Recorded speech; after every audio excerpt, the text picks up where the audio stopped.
Hi, I'd like to call this meeting of the Willits City Council for September 13th to order. And if our fire chief could help us with the pledge. Read this. I pledge allegiance to the flag of the United States of America and to the republic for which it stands, one nation, under God, indivisible, with liberty and justice for all.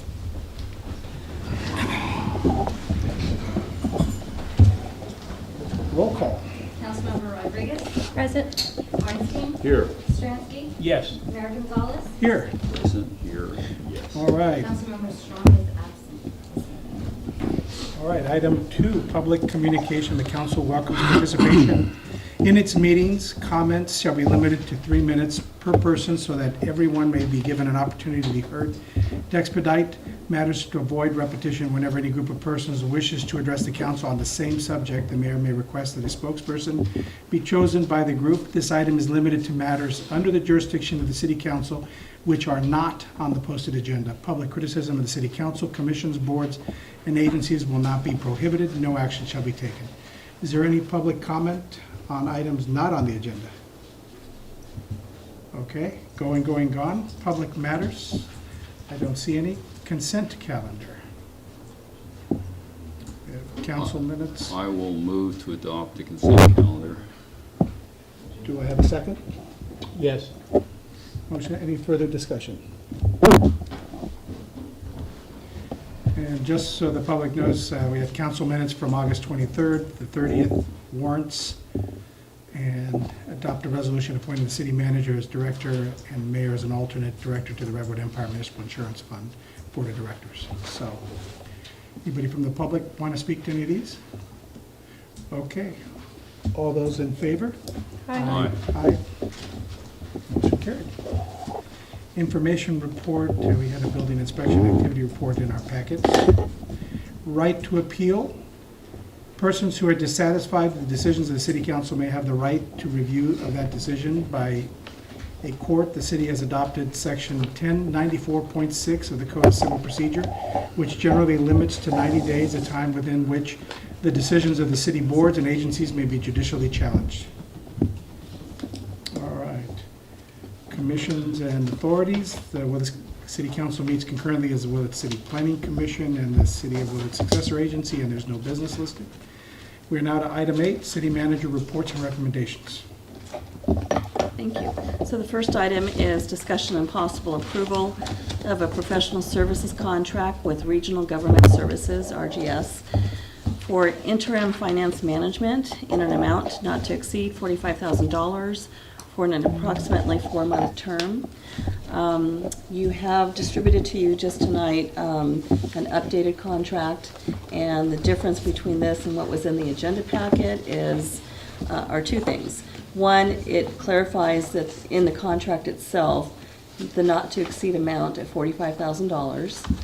And 2, it changes the venue for any legal disputes to be addressed from Alameda County to Mendocino County. As I stated in my staff report, we did not have any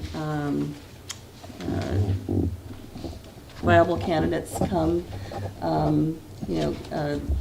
to the surface for the interim position, nor have we had applicants thus far for the permanent position. That process, the latter, will take a bit longer as expected.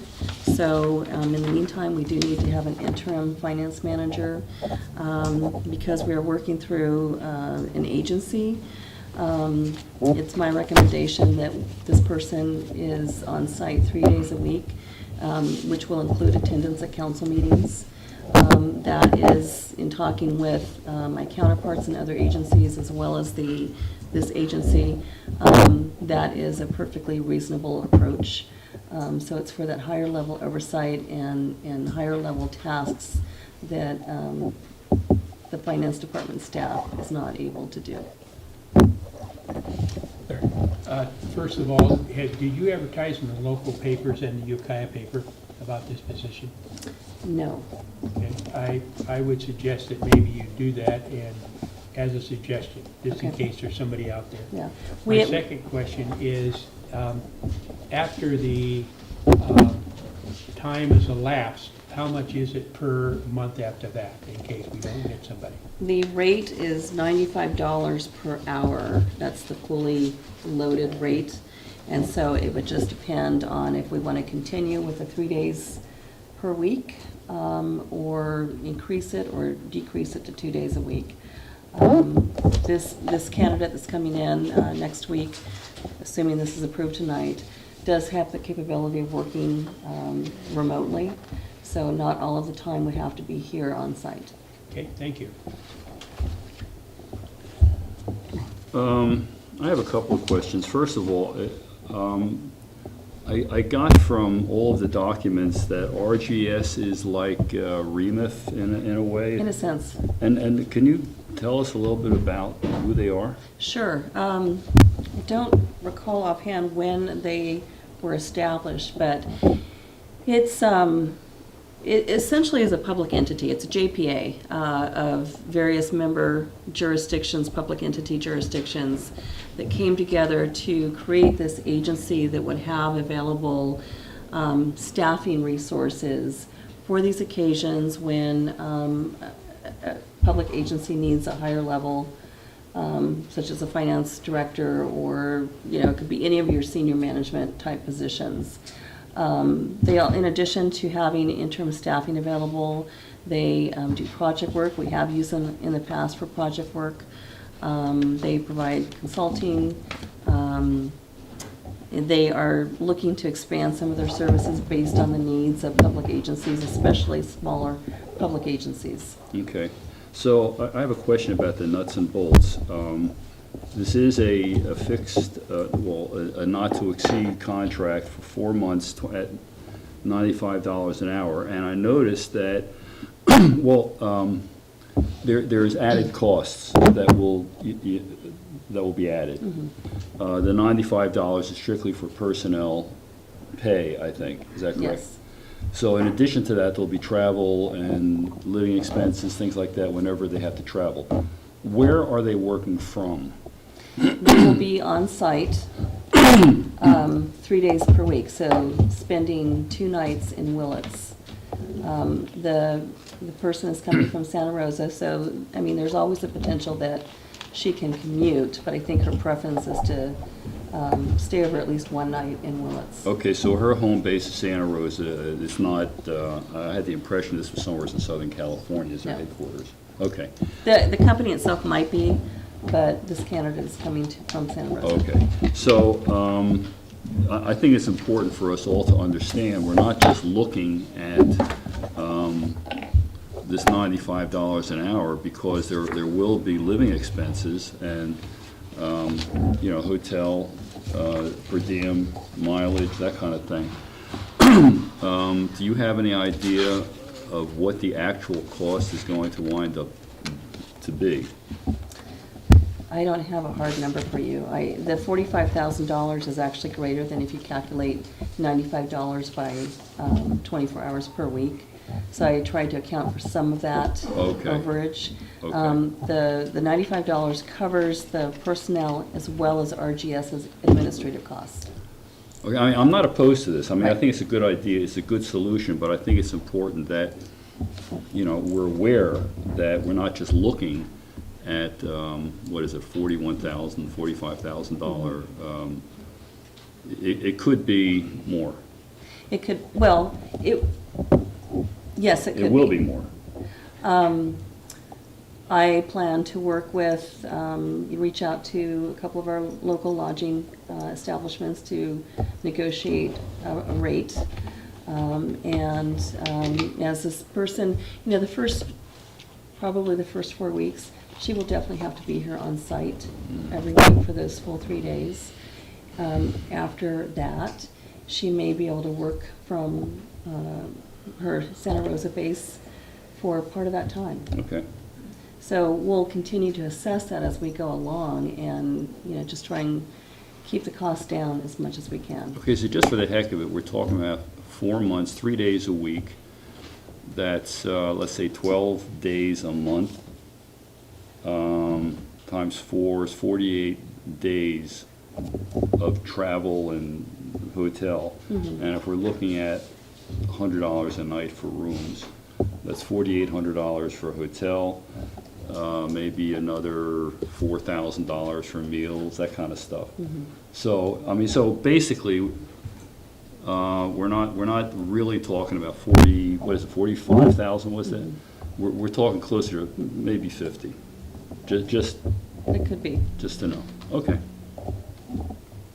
Question. Go ahead. I read the paragraph that talked about the retirement benefits and how this person will be paying their own. What about any kind of health benefits? I didn't No. see anything in the document. No, we're not bringing this person on to our payroll. Okay. We're working through an agency. But, okay, I just wanted to clarify because I didn't see it in there. It's like any other temp service, except it's a higher end Right. position, right? And then in the meantime, we're still going to be out recruiting, so. Yes. And this person would be available, assuming we hire somebody before this term is up, or there'd be an overlap, so they can help with the acclimate our new person. Yes. So this person is available for longer than 4 months, but we, of course, want to get the replacement in here as soon as possible. So there's always the possibility, of course, and I know that they've accounted for that we might try to hire this person. That is not a possibility with this particular candidate, as they are retired from public service, and so there are some restrictions on that sort of thing. Okay, good enough. You covered it all. All right, I think I'd be looking for a motion to approve the contract for professional services with regional government. So, I'll second. second, do I have a motion first, and then I'll put it? I second it. All right, so Can you Sabrina? clear a Oh, second I'm in sorry, there? Larry, I thought you made a. No, he wanted to know if I was putting it out to public. Okay. All right, so motion second. Any other discussion up here before I ask? Anybody from the public that would like to speak onto this? Hey, Bruce. Are you wanting to speak onto this, or you just? Hiring a temporary finance director. All right. Okay, hearing nothing from the public out there on this subject, call for the vote. And Kathy? Councilmember Rodriguez? Yes. Ornstein? Yeah. Stransky? Yes. Mayor Gonzalez? Yes. All right. Thank you. And some verbal reports. Okay, so I think we took care of the interim finance manager. She will start next week. I don't expect it to be on Monday. She's returning this weekend from a 2-week trip to Europe. And as someone that's experienced in those kinds of travels, I think she'll need a couple days to recover from the travels and jet lag. So I expect to see her Tuesday, possibly Wednesday. Her name is Celia Peterson, and she's had a long career in the public sector and is well qualified to oversee our financial matters. I'm sorry, I think my mind may have drifted for a second. Could you say that all again? Okay, so Celia Peterson. Bruce threw me off. He walked in there. Did I you say just- Sylvia or Celia? Celia. And this is the individual who's going to be doing the finance work? Yes. Okay.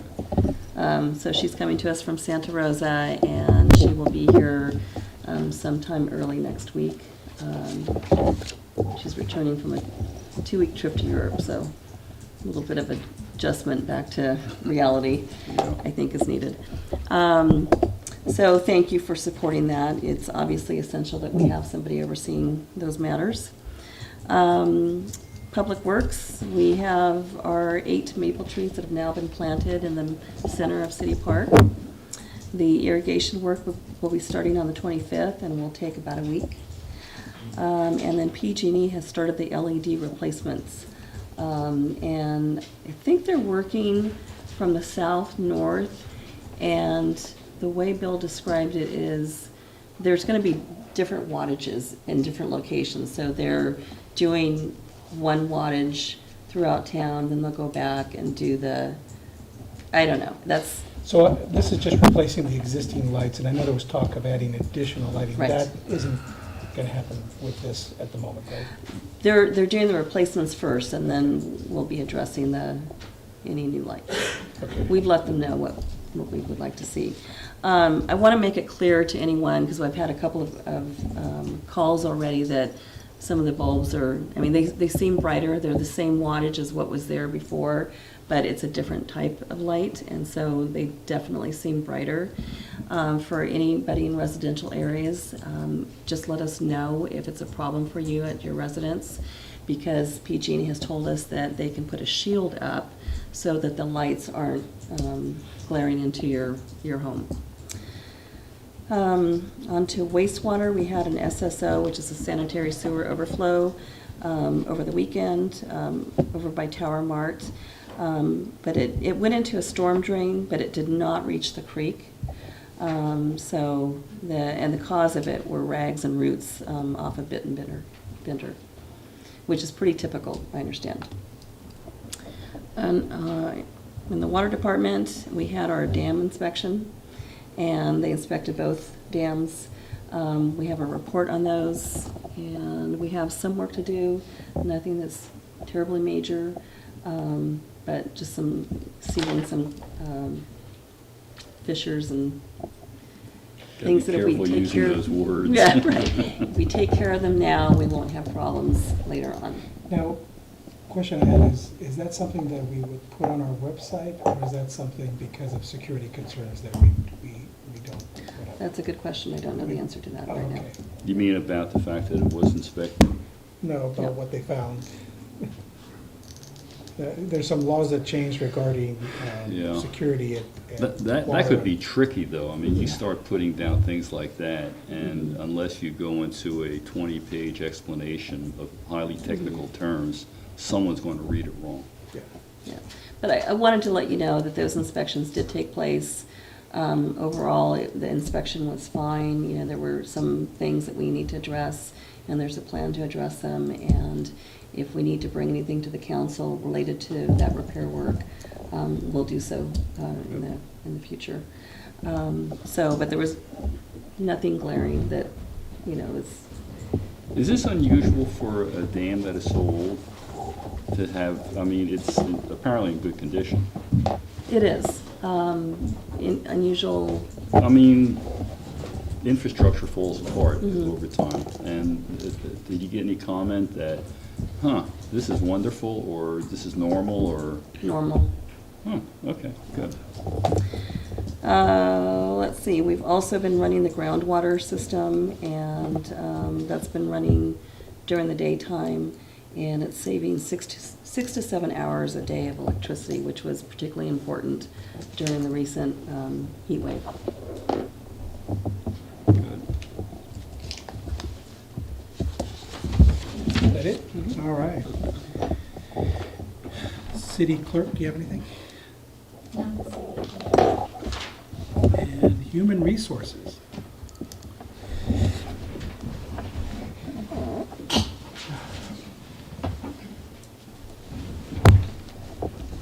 Good evening, Mayor, council members. I'm bringing forward a new job description and position that I'm seeking approval on. It is the dispatch center supervisor position. And I know what many of you are thinking already, that we have so many budget constraints. How am I possibly standing here before you? We do take the budget very seriously. But it is a well-known fact that the Willits PD for the last several years has been understaffed. And within the last year, we have had 3 retirements, a resignation, and 2 lengthy medical leaves. The amount of overtime our offices are working it's just phenomenal. Within the last 3 pay periods, they average 210 hours per pay period. This last pay period was 272 hours of overtime. The amount of work that we are asking our officers and our sergeants to do is phenomenal, and they're spread very thin. Currently, we have a training sergeant who supervises the dispatchers and the CSOs. The sergeants are responsible for field training, writing reports, reviewing and authorizing reports, managing the officers, tracking range training, upkeep of and maintenance of vehicles, establishing training and ensuring compliance to policies and procedures. They address citizen complaints. They have to ensure officer safety, which includes being called out to be on site for traffic stops, especially at night, because they are also patrol sergeants. And in addition to all of that, they're also officers. So they're out there, representing the city and taking care of issues. So they do a lot and more. We're basically at this point managing the perception that we're managing, and we need to look for ways to alleviate some of the pressure and the burden of the work that they're being responsible to do. We have had a dispatcher in place as a temporary fix for several months, utilizing her as like a dispatch lead. She has no authority, she is not a supervisor, but she has taken on several tasks that the sergeants were required to do, and it's not really working. We're not seeing a decrease in our overtime. And so what we want to be able to do is create this position and give this individual even more authority than they have right now. We want her to be able to be a supervisor, to train not only the dispatchers but also the CSOs. So that way we have one person that's there managing the dispatch center, as I want to refer to it, and not act as simply a lead position. This person is going to be able to write reviews, identify training, picking up a lot of the duties that currently the sergeants are responsible for. So I want, if you want to give me a moment, I want to be able to talk about some of the difficulties that we're having, that the dispatcher being managed only by a sergeant, but I'd like for the dispatch center supervisor to be responsible for, like I said, performance evaluations, maintaining files of confidential and highly sensitive correspondence regarding criminal intelligence, personnel transaction, overseeing maintenance department files and records. Currently, we need her to oversee the CJIS, DOJ, and CORI audits.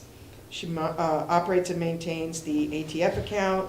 There's a lot of state regulations that we have to stay on top of. She also needs to gather and provide information for our Public Records Act requests, which we have to then turn around and run through the chief for legality reasons. I mean, there are a lot of things that we can take off our sergeants' plates. Give it to somebody. It's only a 5% increase to what the person is currently making. We are going to open it up for the current staff, but we want somebody to be that can come in and hit the ground running. The way that we ensure officer safety is to let them focus on the outside things and the administrative things for just the PD, for the patrol officers, and allow somebody else to take the reins for the dispatch and CSOs. Ron, go ahead. Actually, it's a 10% increase. Well, it is. It jumped up to 5%, but I don't believe it went to 10. Well, because she's currently making a 5%. Okay, but now as the lead. According to the agenda summary, the impact to the budget would be $5,356. Mm-hmm. And if you look at the range of $42,000 to $56,000, at $5,300 is closer to 10%. And I agree with you on that, but currently the lead is making an additional 5% over the dispatch salary, so it's an additional 5% to what we're paying her now. So how many dispatchers are there now? We have 4 dispatchers, and that includes the lead, and we currently have 1 CSO. We just lost one. So would this be an additional dispatcher or just an additional body? No, there's no additional body. It's taking the current dispatcher that we use as the lead and and changing the title and giving that person more responsibilities. Okay, so basically this person would be acting as a dispatcher. Correct. In addition to the other duties, but now we're making it official and giving it a little more oomph.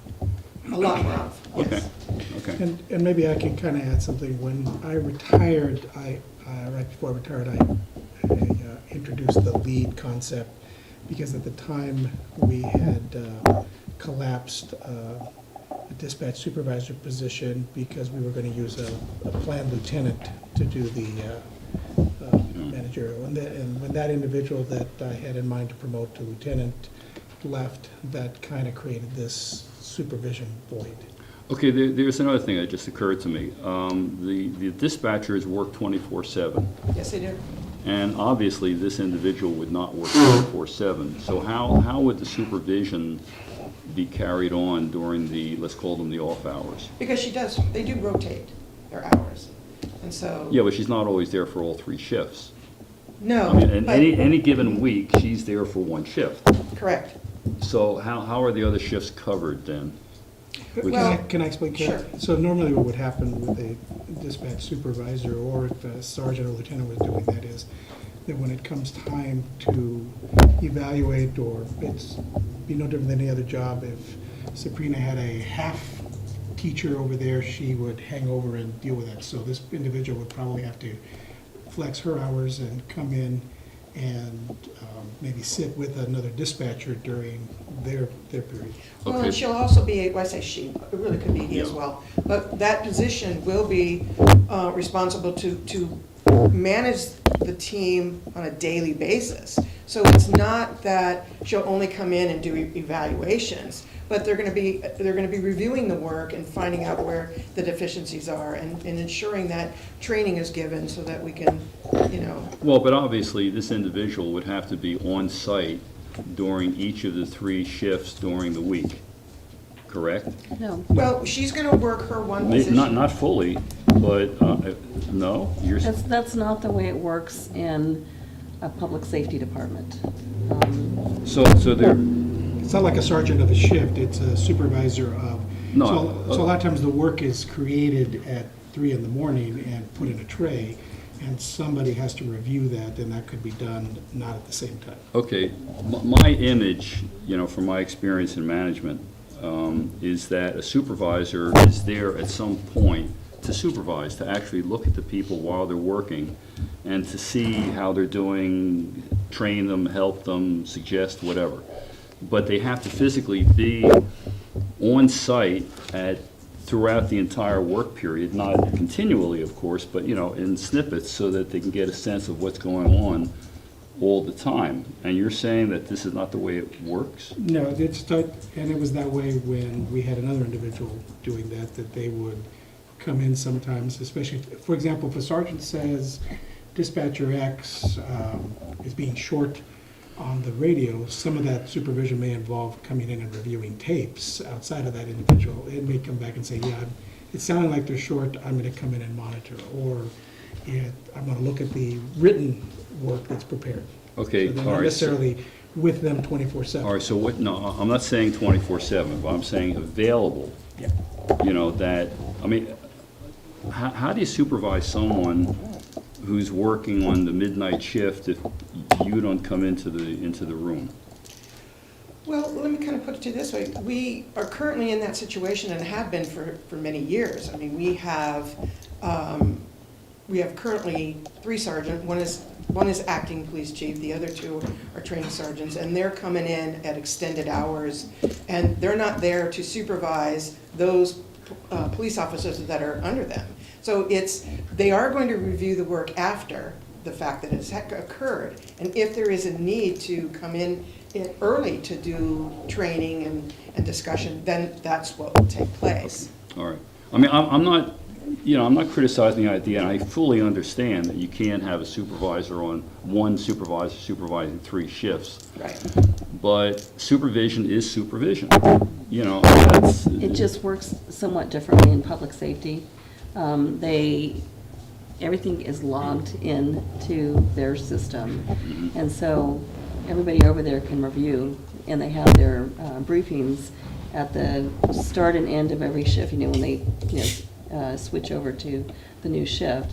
So there's a lot of communication that takes place that way, and there's a lot of communication that takes place via the reporting, and I mean, it's a well-oiled machine, I have to say.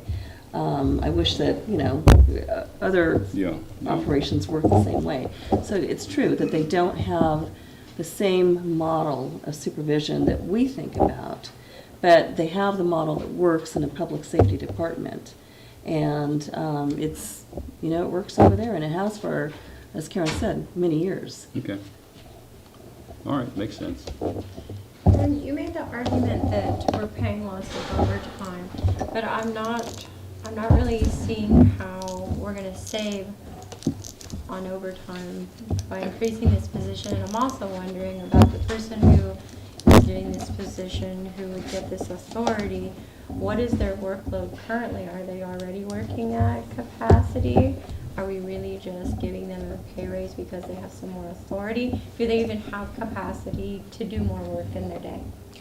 Some good questions. So currently, in regards to the overtime, we have a training sergeant that's responsible for that. So all those things that I listed that he's responsible for doing, he now also has to come in and coach and develop the dispatchers and train them and do their reviews and so on. He's got to do that on overtime because he can't do it all in the daytime. I mean, it's in a shift. So by putting somebody else, taking those particular jobs off of that individual and putting into a supervisor position, that will alleviate some time. And I'll be here next staff meeting for another another position I'm seeking, because our police department is really stretched to the very thin. And so how do we, go ahead. Well, if you could answer the other part of that, which is capacity. The Right. person who's currently doing this, when they get a new job classification, will they then be able to take that workload that we just spoke about? Because I'm trying to figure out how to justify in my mind the money that you're asking us to spend. I get that they need help, but does this person truly have the capacity to do the extra work without then creating overtime for themselves? Yes, they do have the capacity at this point, and that's why we feel comfortable with adding on to their responsibilities. And in the police department, as Jerry, you can help me out with, they're more of a military setup. So not only does this individual that, we want to put into this position, that person has to have good leadership skills, has to, know all the other, how to do all the other responsibilities, and I think she has the particular caliber to be able to do the job without that much overtime. Overtime will happen if indeed there are needs for coming in to address conflicts, issues, particular trainings, because she does have to work with that individual directly. And maybe the best way to summarize it is that it'll give an individual the authority that currently rests with a sergeant, but in essence, instead of paying a sergeant overtime to be supervising folks, that it's probably not, it's not their level of, or not their area of expertise. It'll now be the person who's actually got the area of expertise will now be given the authority and supervision over the other employees. I get all of that. Yeah. I'm just trying to justify, Oh, I know. when we're already in a tight budget, how we're gonna spend this money, and just wanted to hear a little bit about Right. capacity to be able to perform more work and reduce overtime. And what we did is we weighed out, what does it buy us to have one individual doing that? By taking over not only the extra jobs that the sergeant has, but also being responsible to manage the CSOs.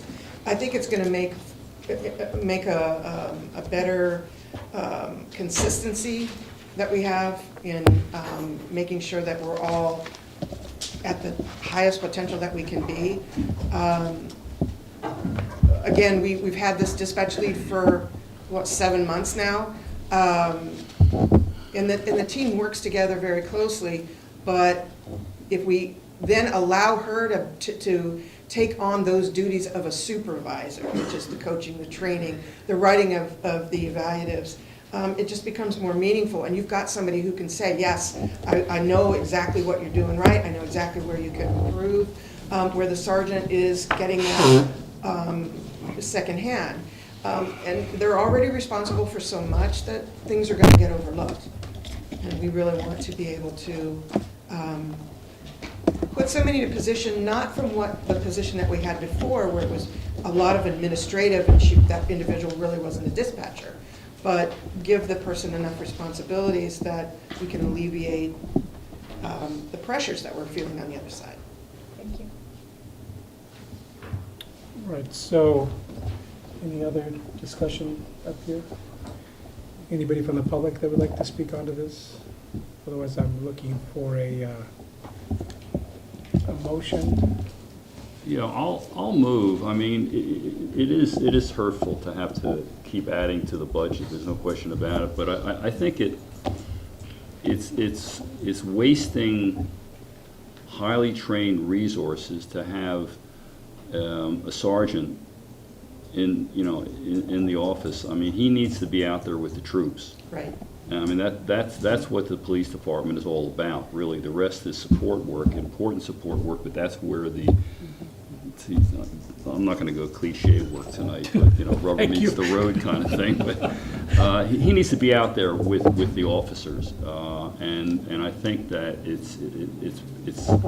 makes perfectly good sense to have this position, even though, So you'll make a motion Yeah. approving the new job classification as recommended by staff? yes, I will do that. Do I have a second? Ooh. That's I'll ominous. second the motion. Okay, motion second. Any further discussion? All right, Kathy, roll call. Councilmember Rodriguez? Yes. Ornstein? Yeah. Stransky? No, Mayor Gonzalez? Yes. All right. Thank you, Karen. And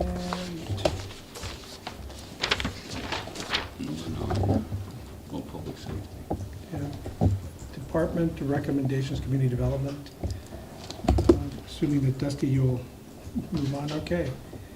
And Adrian reported on our Public Works Department, so City Council and Committee Reports, League of Cities. I reported on that already for earlier this month, and there's a League of Cities meeting over in Sacramento, but we didn't have that budgeted, so I'm not going, so. And I have heard from some of the other participants that they will fill me in. Mendocino Council of Governments, MCOG. did not meet this month. All right. Economic Development and Finance Corporation, EDFC. Yeah, EDFC meets tomorrow from 2 to 4 in Ukiah, and we'll also I'll be meeting separately with Diane from the EDFC to strategize ways where we can get out information about EDFC and the fact that they have money available for small business owners who are in need of capital. So I'll bring you more at the next meeting. All right, and then Madge is not here, so MSWA, is somebody covering for that, or? Okay. MTA. MTA met last week, and we have, at the end of this month, we have like a brainstorming session, all-day session coming up. But Larry, we got an update on route match, which was the money that MCOG approved for the upgrade to MTA, and it seems to have been implemented very well, and riders generally are happy. Admin's happy about the way that things are coming in terms of being able to manage it.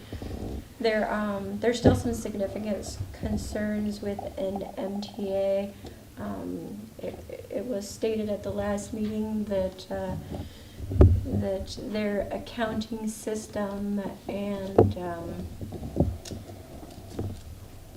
some of their reporting systems were not as up to date as they should be. Unfortunately, the new MTA administration has been working really hard to ensure the board that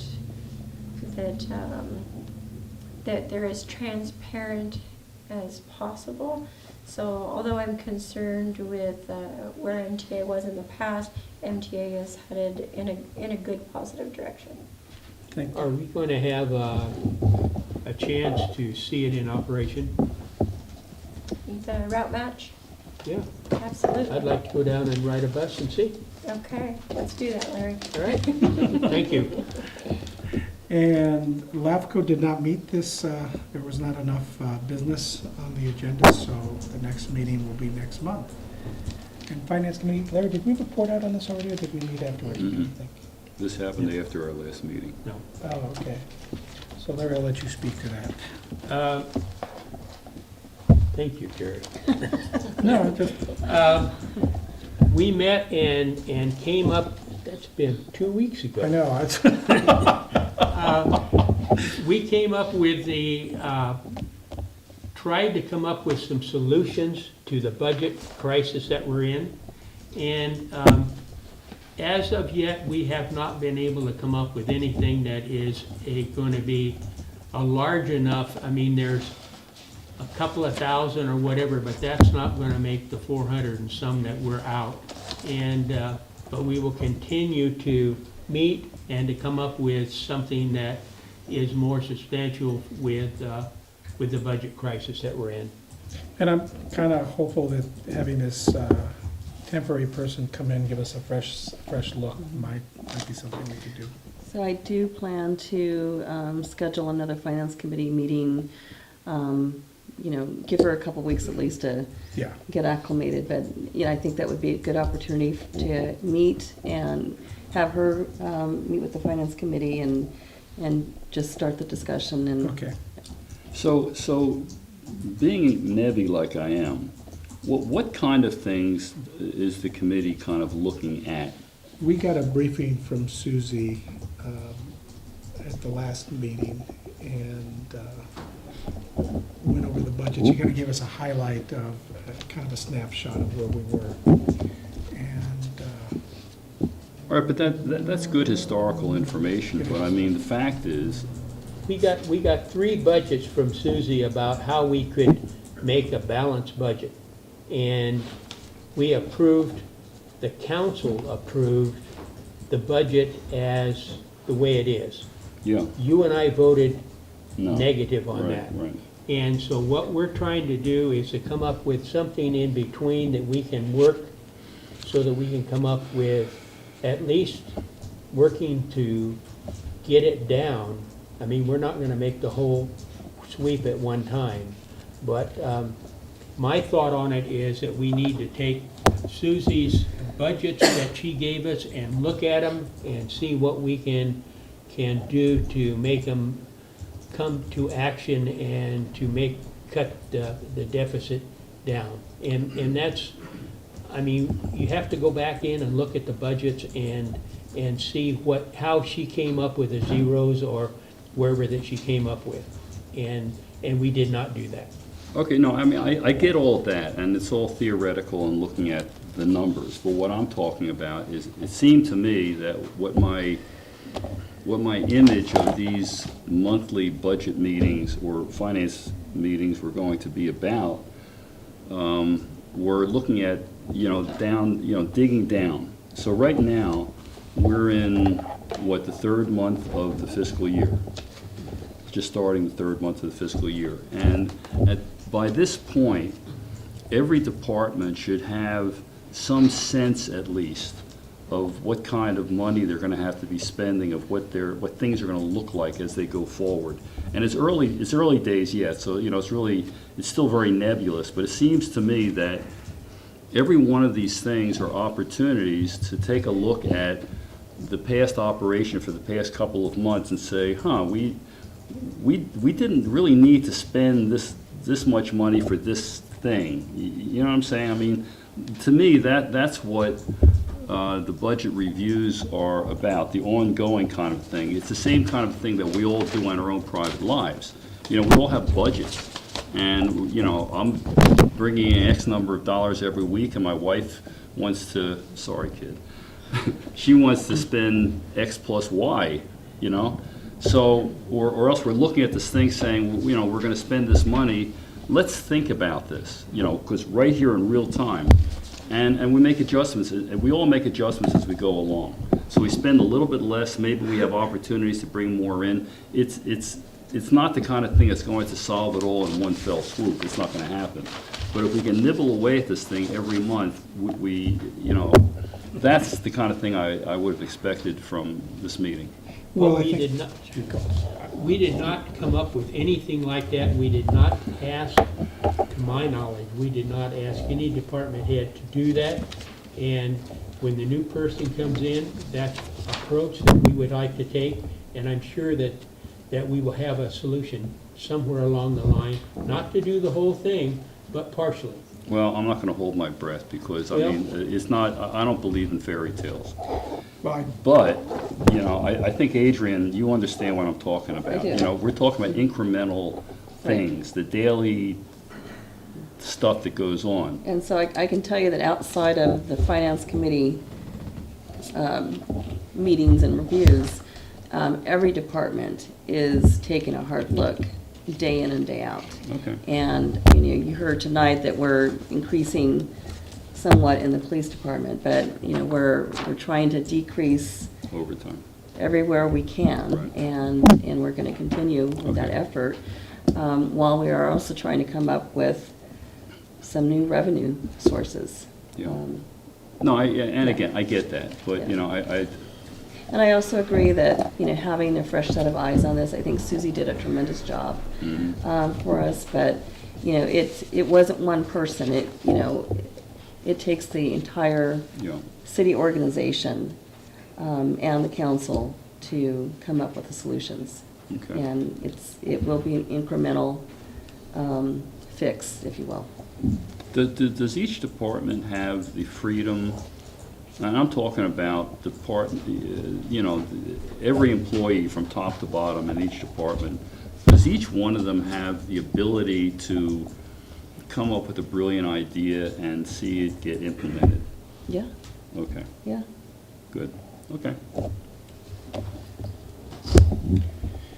all right. And Water and Wastewater Systems Committee, We have not met. all right.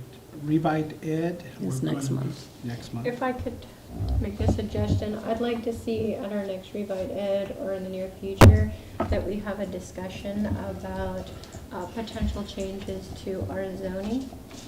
Just a discussion at Revive Ed. We're talking about how we want to bring in business to the area, and it's time to look at the zoning. And anybody else that has suggestions, and also suggestions from the public for Revive Ed, by all means, I think we have to look at different ways to generate revenue. I know that there's some folks that have some ideas today, but at the same time, I think it's an unwritten script. I mean, we're entering this time in our lives when the freeway has come in, and whether you were for it or against it, it is here. And I think looking at ways to bring business in or generate revenue of some sort to help the community as a whole is important. So I throw that out to the community as a whole, not just us city council people, but if you have some ideas, by all means, talk to Dusty there, or you can talk to us, but send us emails, I guess, but coordinate it there, and want to show up to our Revive Ed meetings, show up. Sometimes it's the same folks showing up, and Alan could attest to that, that a lot of times it was the same folks. And not that there's anything wrong with that, but some folks show up, and some folks have shown up at a couple of meetings I've been to in my short stint and brought up some good ideas. So I want to really encourage that. All right, ad hoc committees, Caltrans. Adrian, do you want to, did we meet right afterwards, didn't we? Yes, we did. So we had a Caltrans ad hoc meeting, I can't remember the date. It was after the last council meeting, I think the week after. And we had from the city, myself, Dusty, Rod, and Jeremy from Rod is our contract engineer, and Jeremy from the engineering department. Bill Wilson was there. Bill Wilson, Public Works, Mayor Gonzalez and Vice Mayor Stransky. And then from Caltrans side, they had not the district or deputy district directors, but they had kind of the boots on the ground players, project managers, didn't have right away, but they had about 8 people with them. And a design team. also. Design team. And so we spent the morning in here talking through a number of issues And then after lunch, we went on a walkabout through town. And Dave Watts joins us. Dave Watts, yes, joined us for that. So one of the topics on that walkabout were the trees and identifying trees that are in poor shape and just need to be removed, and identifying the trees that are sort of, questionable, and identifying trees that we really want to try and keep. From Caltrans perspective, from project perspective, it is easier for them to just basically level and then rebuild. But we let them know very loudly and clearly that that is not really our desire to do that. So we are sending them a list of the trees rather than spending 20 minutes talking about each individual tree. We also talked about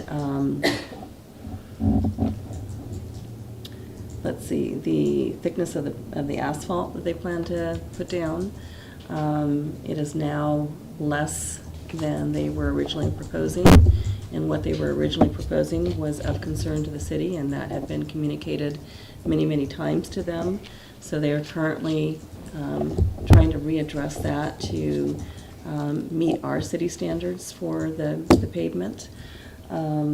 We talked about signals. Signals, the Sherwood Road, Main Street and Sherwood Road will be getting a brand new signal as part of that project. The signal at Main and Commercial will be getting Upgraded. And I'm trying to remember what else was significant about that meeting. Some roadway realignment for ADA issues. Yes, so we did talk about the businesses on Main Street that are currently having to make improvements to meet ADA requirements, and the fact that that is being done before Caltrans will come in and do their project. And so they assured us, and Larry, you were there, that their work is going to meet up with whatever is existing. And so given that those improvements that are currently underway will then be existing when they come in and do their work, they will make sure that those meet appropriately. The two things that were surprising to me is, first of all, they're going to work at night, and so which would make it for some people in businesses that have clientele that happens in the evening, it's going to be something that will need to be worked around. Another thing that was interesting to me is I had always envisioned it starting from the high school and going south, and that is exactly wrong. They're going to start at the Chevron station and come north. And so consequently,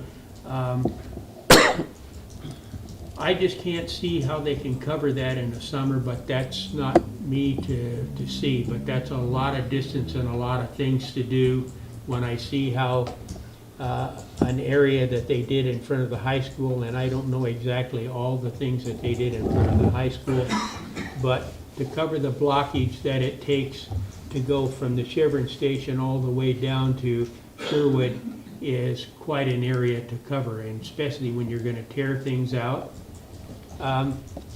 We tried to pin them down on if they were going to work on both sides of the street at the same time. Did not get a firm answer on that. Just things that were interesting to me that I had not heard or even anticipated. To tear out the sidewalk, curb, and gutter, and what they're going to do is take the road down also, and then, so if you have a business in town, you're going to get hit for a 2 or 3 week period, whatever it is, in your block, and then they're going to come back at a second time and pave the whole thing all the way through. So if you're a business owner in town, you're going to have 2 hits, and hopefully the paving will not take that long, but the sidewalk, curb, and gutter could. I have tried to talk to Caltrans about the height of the sidewalk, and I have not got an answer on that. They tried to say that it would be approximately the same as the sidewalk that is there now. And I tried to explain to them that those of us that are working to conform to the ADA compliance that we have to do has only 120 days to come up with where we're going to make our transition to the sidewalk. And that really did not affect them. So the rest of us had to go to the old sidewalk, and hopefully that'll work out when it comes to time. And into my spiel. I think we also talked about noticing requirements to the various businesses, and it sounds like the contractor doing the work will be, as part of the contract, be required to notify the businesses, and that was the one thing we wanted to make sure that, depending on what the business is like, what kind of business, it will depend on how much notice, whether it's the UPS delivery guy or delivery they're getting, or restaurants, et cetera. So, and we talked about maybe in some cases, in some areas, pushing back the night work a little later, so that for those dining establishments, at least they get their dining. So we didn't get a firm commitment, but they definitely heard us, that we wanted to make sure that they took into account the different businesses. And they will, Caltrans will write a letter to each person that has a business, not only the owner, but the operator of whatever business is in the place, and well in advance, and tell them approximately what's going to happen and when it's going to happen. And then it'll be up to the contractor and whoever else to tell you individually when your part of the street is going to be tore up. And they will make easements into your business while they're working on the sidewalk and curb and gutter in front of your business. Is that the bridge that they were talking about building over the broken Yes. sidewalk? Okay. Yeah. I was going to ask that question. So, but they're not talking about when they pave during any of this operation. They're not saying that Main Street will be closed. No, they're talking No. about keeping it So there will open. be traffic, at least one lane at all times. Yes. Okay. I would say the second pass that they're going to do by paving possibly could happen if you only pave half the street at a time. Yeah. But I don't know that. They did not commit to that. Okay.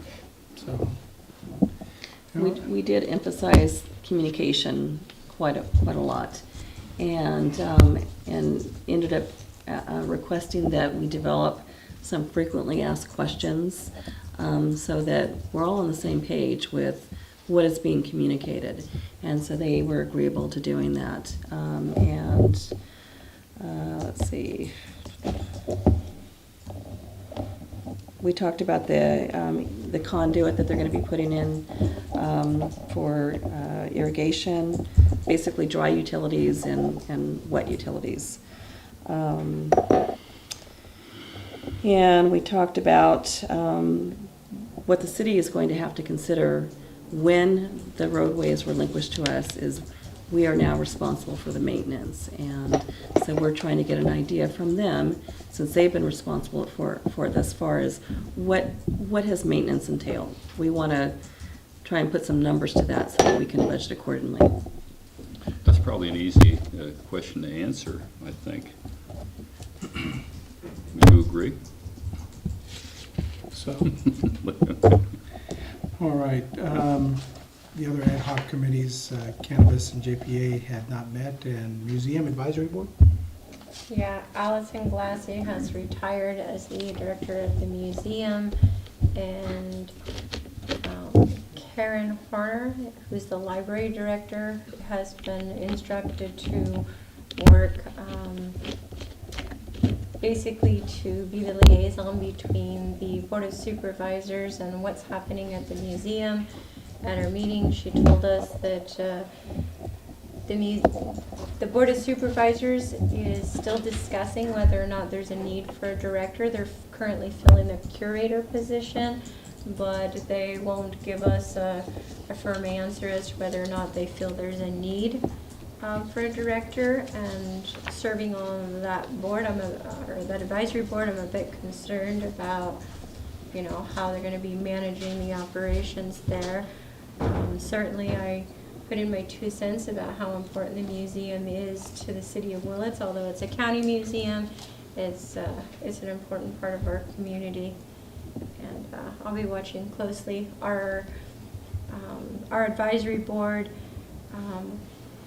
Allison had she was very detail oriented, and she kept us all on task and kind of ran our meetings. And so we're now we're kind of taking that over. Our chairman is going to be responsible for putting together our agenda and other things like that. So we're taking a little bit of that responsibility back as the advisory board. And some people get the advisory board confused with that of the nonprofit that raises funds for the museum. We're not that group. We're the museum advisory board. Who's the chairman right now? His name is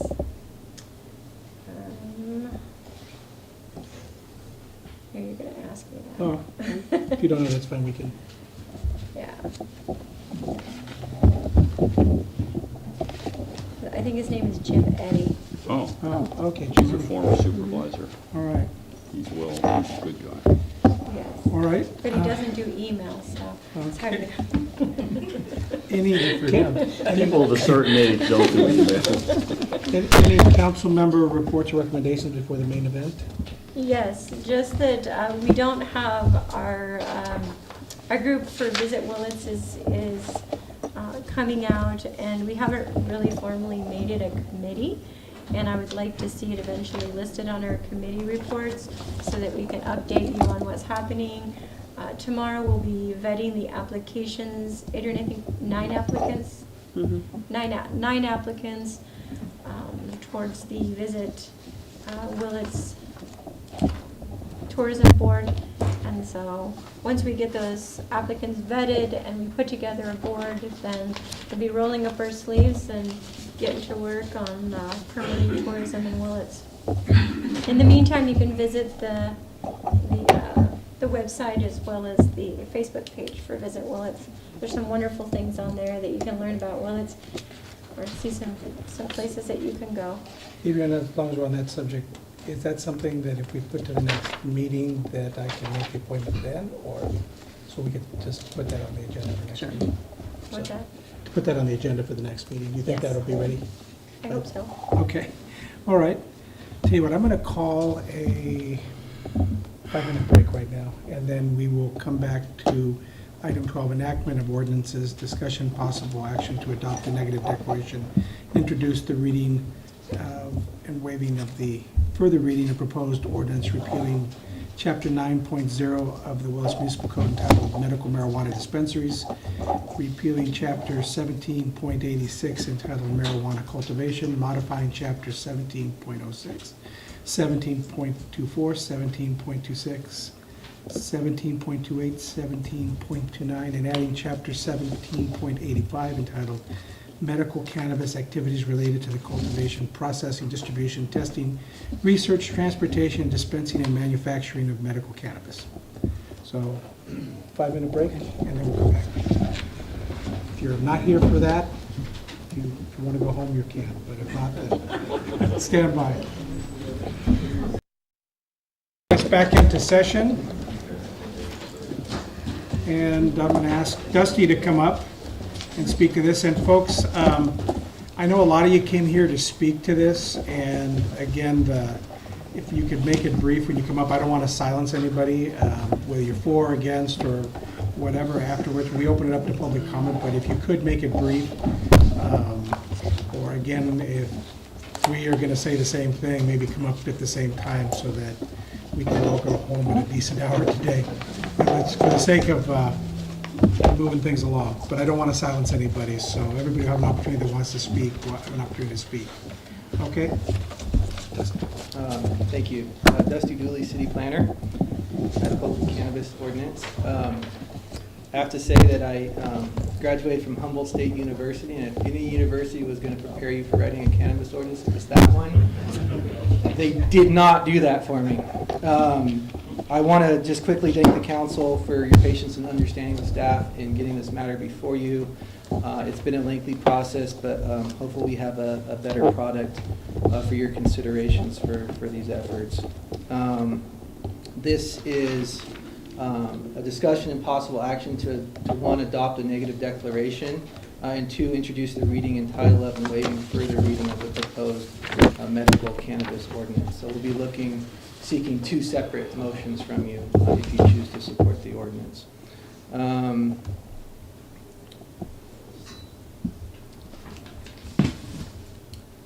We received one letter from the public on this matter from a Mr. King in opposition to it, and I believe you have a copy of that letter. It's been provided to you. Other than that, we did not receive any public comments, but we certainly have many members here to probably address you on this matter. Staff provided you with quite a bit of information. Thank you for looking over that and providing some comments to staff. Very briefly, you have the agenda summary as well as a staff report that provides some background, description of proposed allowed uses, key issues, fiscal impacts, and a discussion of changes that have been made to the ordinance since the public draft was presented at a previous council meeting. You have attachment A, which is the final draft, the clean version of the ordinance. You also have attachment B, which is shows the edits that have been made to the draft. Attachment C is the initial study negative declaration. The attachment D is the cannabis land use map that identifies those zones that potentially allow for cannabis activities, along with the 200-foot buffer that's noted in the ordinance. Attachment E is another cannabis land use map that identifies the 600-foot buffers for dispensaries as required by the state. And then attachment F, which is the cannabis land use table, identifying those zonings that would allow certain cannabis uses by right.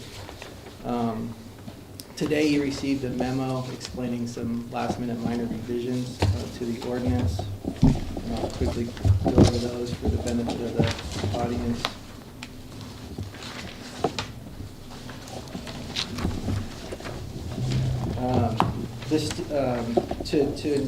To provide explicit notice of federal law in relation to the cannabis activities, we're suggesting that language be inserted into the ordinance under findings and purpose. Additional clarity, noting that outdoor cultivation is strictly prohibited. I recommend that be added to the cultivation permit exemption section of the ordinance. Our city attorney has recommended some language to revise section 17.85.2301 regarding enforcement procedures for those that violate this chapter, this ordinance. There's also a revision to section 17.85.2304D, enforcement section of the ordinance. We removed a requirement that remote access to security cameras be provided to city officials, and we provided that clarification into that section by denoting that requirement. There also is an error in the staff report that I want to make note of. Page 5 states that butane could be used in the manufacturing process. However, that's not correct. Under the current language in the ordinance, it would allow for the use of manufacturing using volatile solvents on a limited basis. Under the existing language, ethanol would be an example of a solvent that could be used, but the mentioning of butane was incorrect. That would be disallowed under the current version of the ordinance. Very quickly, just want to kind of done this presentation a few times, so I'm going to try to kind of keep it short. But the ordinance would allow for indoor cultivation up to 22,000 square feet, manufacturing using non-volatile solvents as well as limited volatile solvents. It would allow up to 3 dispensaries, each not to exceed 1,500 square feet of retail space, 3,500 total square feet. Testing lab and research facilities, distribution and transportation facilities. Staff's introduced 2 new cannabis use types into the ordinance based on changes that was made on the state law in identifying additional use types, and that includes packaging and processing. So it may be that someone could set up a facility where they're actually processing flowers from other legal gardens throughout the county or elsewhere. Infusion is also a new use type. Infusion is a type of manufacturing, but is limited to making like food products like edibles or cosmetics like lotions or something like that. We received a number of calls from folks in the area that are interested in getting into the edible making business.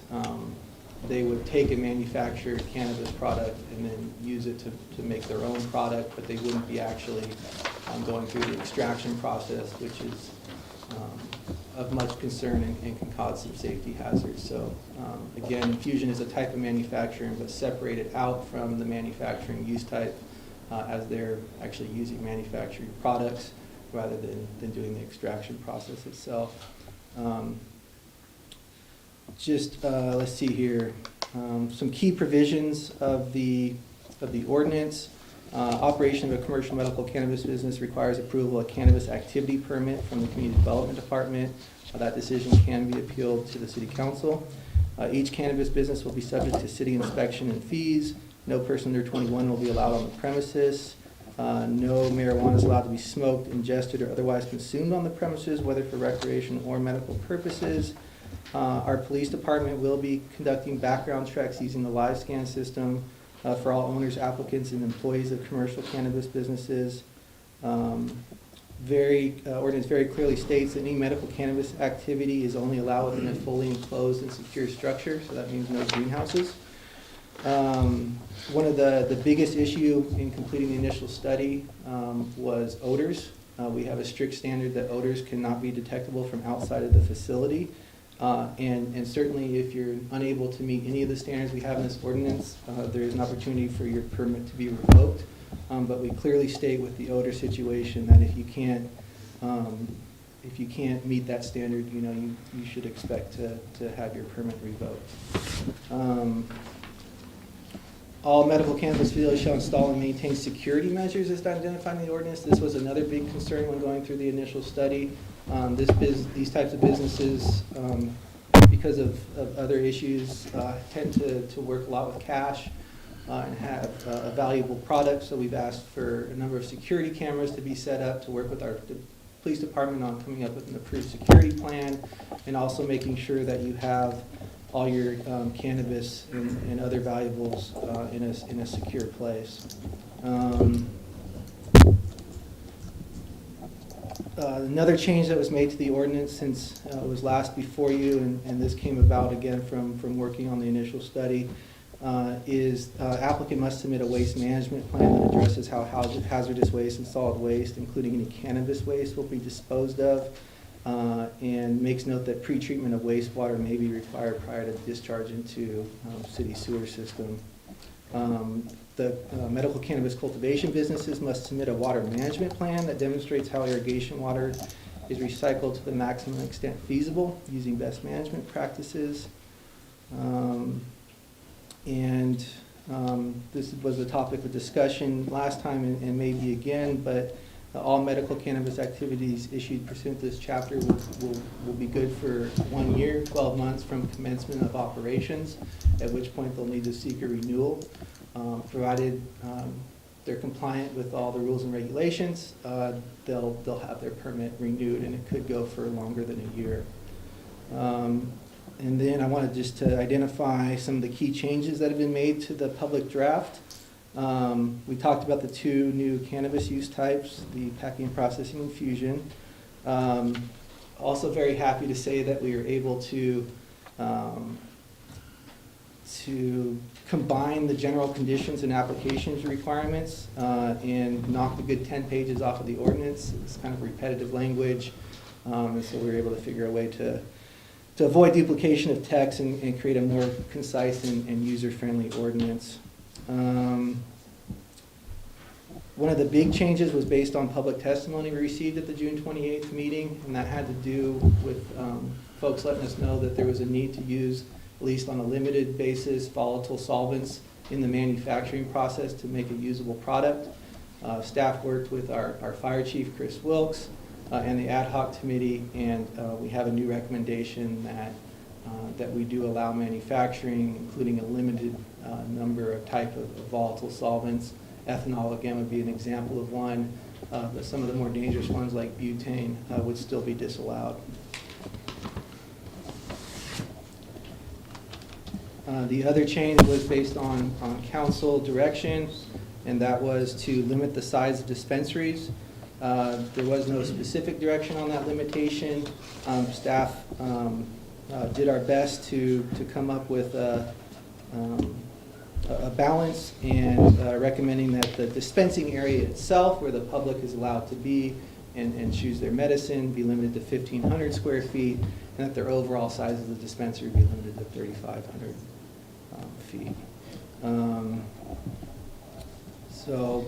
Again, I just wanted to keep this fairly brief in the introduction, and certainly happy to answer any questions that you may have. Again, we're looking for two separate motions: one, to adopt the negative declaration, and then two, to introduce the ordinance and waive the first reading. So Dusty Boy, I thought you had something. And I think we conversed before the meeting, but just to kind of allay some of the concerns, because here we're talking about commercial, but this is definitely addressing the marijuana ordinances we had in place also, as we're repealing some and adding some. When it comes to the concerns that I've been hit up with in town are the, I'll call them the illegal backyard grow, that those will still continue to be illegal if they're not in a closed structure and violating any of the conditions set forth in these ordinances. Is that correct? That's correct. Outdoor cultivation, whether for personal use, recreational, medicinal, or commercial outdoor, is prohibited. Okay. I'm going to open it up to anybody up here in the council. Well, I have a bunch of things, but if the others want to go first, please do. You don't need a motion before discussion? No, Or have no. discussion before a I motion? want to have discussion. I have a bunch of, okay, if You want nobody a else. motion? You want a motion? No, no, no, I no. was gonna I just, have questions and. to see if anybody has questions at Dusty. That's what I'm saying. If anybody else has any questions first. I'll go first. First of all, thank you for all your hard work on it. I know you put in a lot of hours. First question I have is, I noticed that you extended the 6 plants to non-medical, and I was curious as to how that came about, Yeah. because I don't remember the council giving direction. That was based on new state law. State law says that we have to allow for Okay. up to 6 plants, whether for recreation That's or true. medicinal. Ad hoc had wanted to stick with medicinal, but Oh, to be consistent with state law. that's right. I don't know why that they do, but anyway, I guess because I was just reading so in depth into everything. The other question I had is that you have the 200 feet from the boundary lines on page At the bottom. 4. Page 4, just under cultivation. Oh, this is Staff report. is this the staff report? I'm You guys looking have a at lot the, of The staff report. Yeah, the numbers at the top. That's staff report. yes, it's the staff report. So I wanted to talk a little bit about the 200 feet. I noticed that there's 200 feet from the manufacturing and cultivation, and yet when we're talking about the dispensaries, then you have the 200 feet, except the dispensary, the only extra buffer is from a school, and it's only related to a dispensary and has nothing to do with a cultivation or manufacturing. Yeah, no, that's a good question. The ad hoc committee played around with many buffers, over 1,000 feet, down to nothing, and ultimately settled on a 200-foot buffer. Where you see the 600 come in just for dispensaries and just for a buffer between schools. has to do with the fact that state law identifies one buffer, and it's 600 feet between a dispensary and a school. And so we're not allowed to be less strict than the state, certainly could be more strict. So we had to carry over the state law that So we just references went with 600. basically the minimum was the thought. The state law requires dispensaries to be 600 feet from schools. So we carried over that state requirement into our ordinance, but then went beyond that and identified 200-foot buffer for other sensitive receptors. And then on page 5 of that same document, there's 3 dispensaries listed here, and I thought that previously, or maybe 2 meetings ago, there was 2, and now there's 3. I believe. Did that change? No, I don't How think far so. along did that change? We, early in the process, I believe the first draft, when we decided to recommend that dispensaries be allowed in the city, we decided on a cap of 3. So I don't believe it's ever gone from 2 to 3. Okay.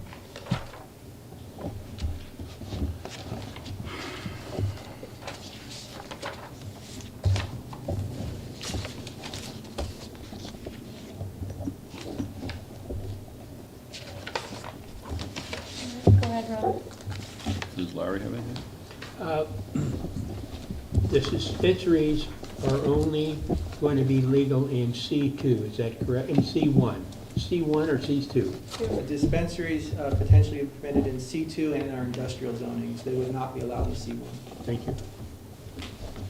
That it? Anything else, Larry? No. Okay, Larry, Ron. Okay. First of all, good job. I read every word, and you did well. It was a good job. Thank you very much for that. But I have a few points that I'd like to raise, and some of them you did answer, but I may question your answers. I did ask about the infusion and the manufacturing, the difference, and your answer was very well written, and I got that. And then also this part about this under the findings and purpose about the federal law, and we're not going to protect them. I'm glad you're going to put that in as well. I think that's important. Okay, primary caregiver. Now, I raised the question, according to the Health and Safety Code, Section 11362.7 that you cited, it says in part that the caregiver, primary caregiver, and this is the state code, must consistently assume responsibility for the housing, health, or safety of the patient. And I think historically we know that this hasn't happened. Typically, the caregiver has been the person who has been growing and selling them the marijuana. So I asked you, how are we going to prevent abuse of this as we had in the past?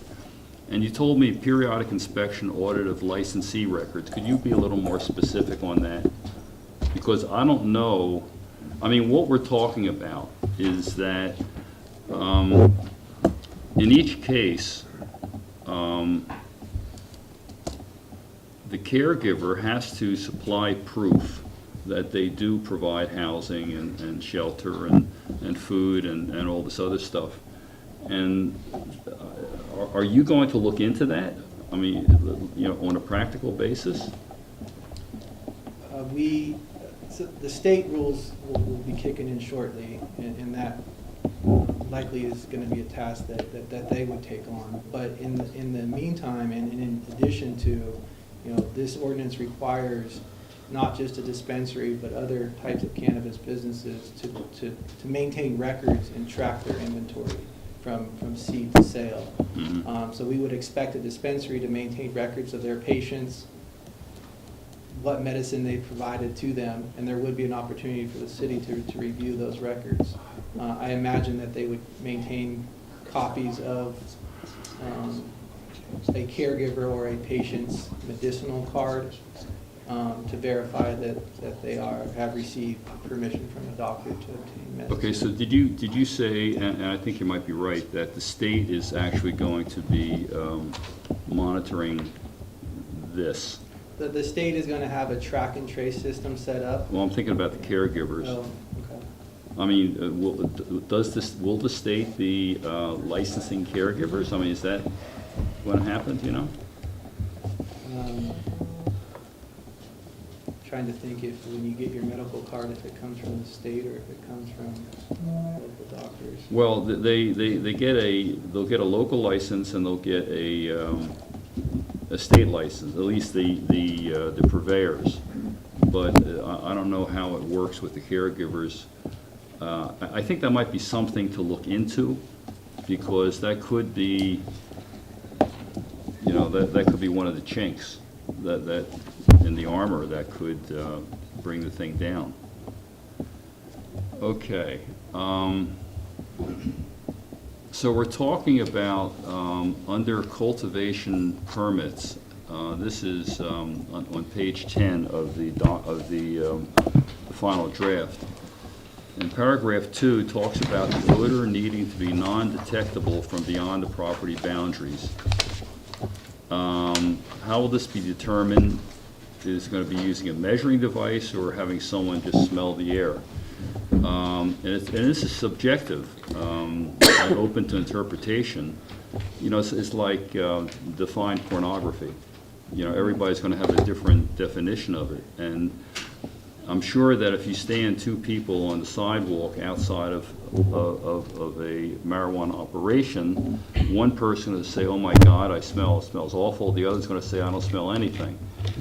And you're going to be in a position, you and the code enforcement officer are going to be in a position of having to say, this person is in violation of the ordinance. And I can see where it can get pretty sticky trying to prove that the odor is actually an odor that's coming, you know, off of the property line in violation. So what I'm asking is, how do you see dealing with this? Could I answer that? Yeah, please. I think we would deal with that the same way we do with other code enforcement violations.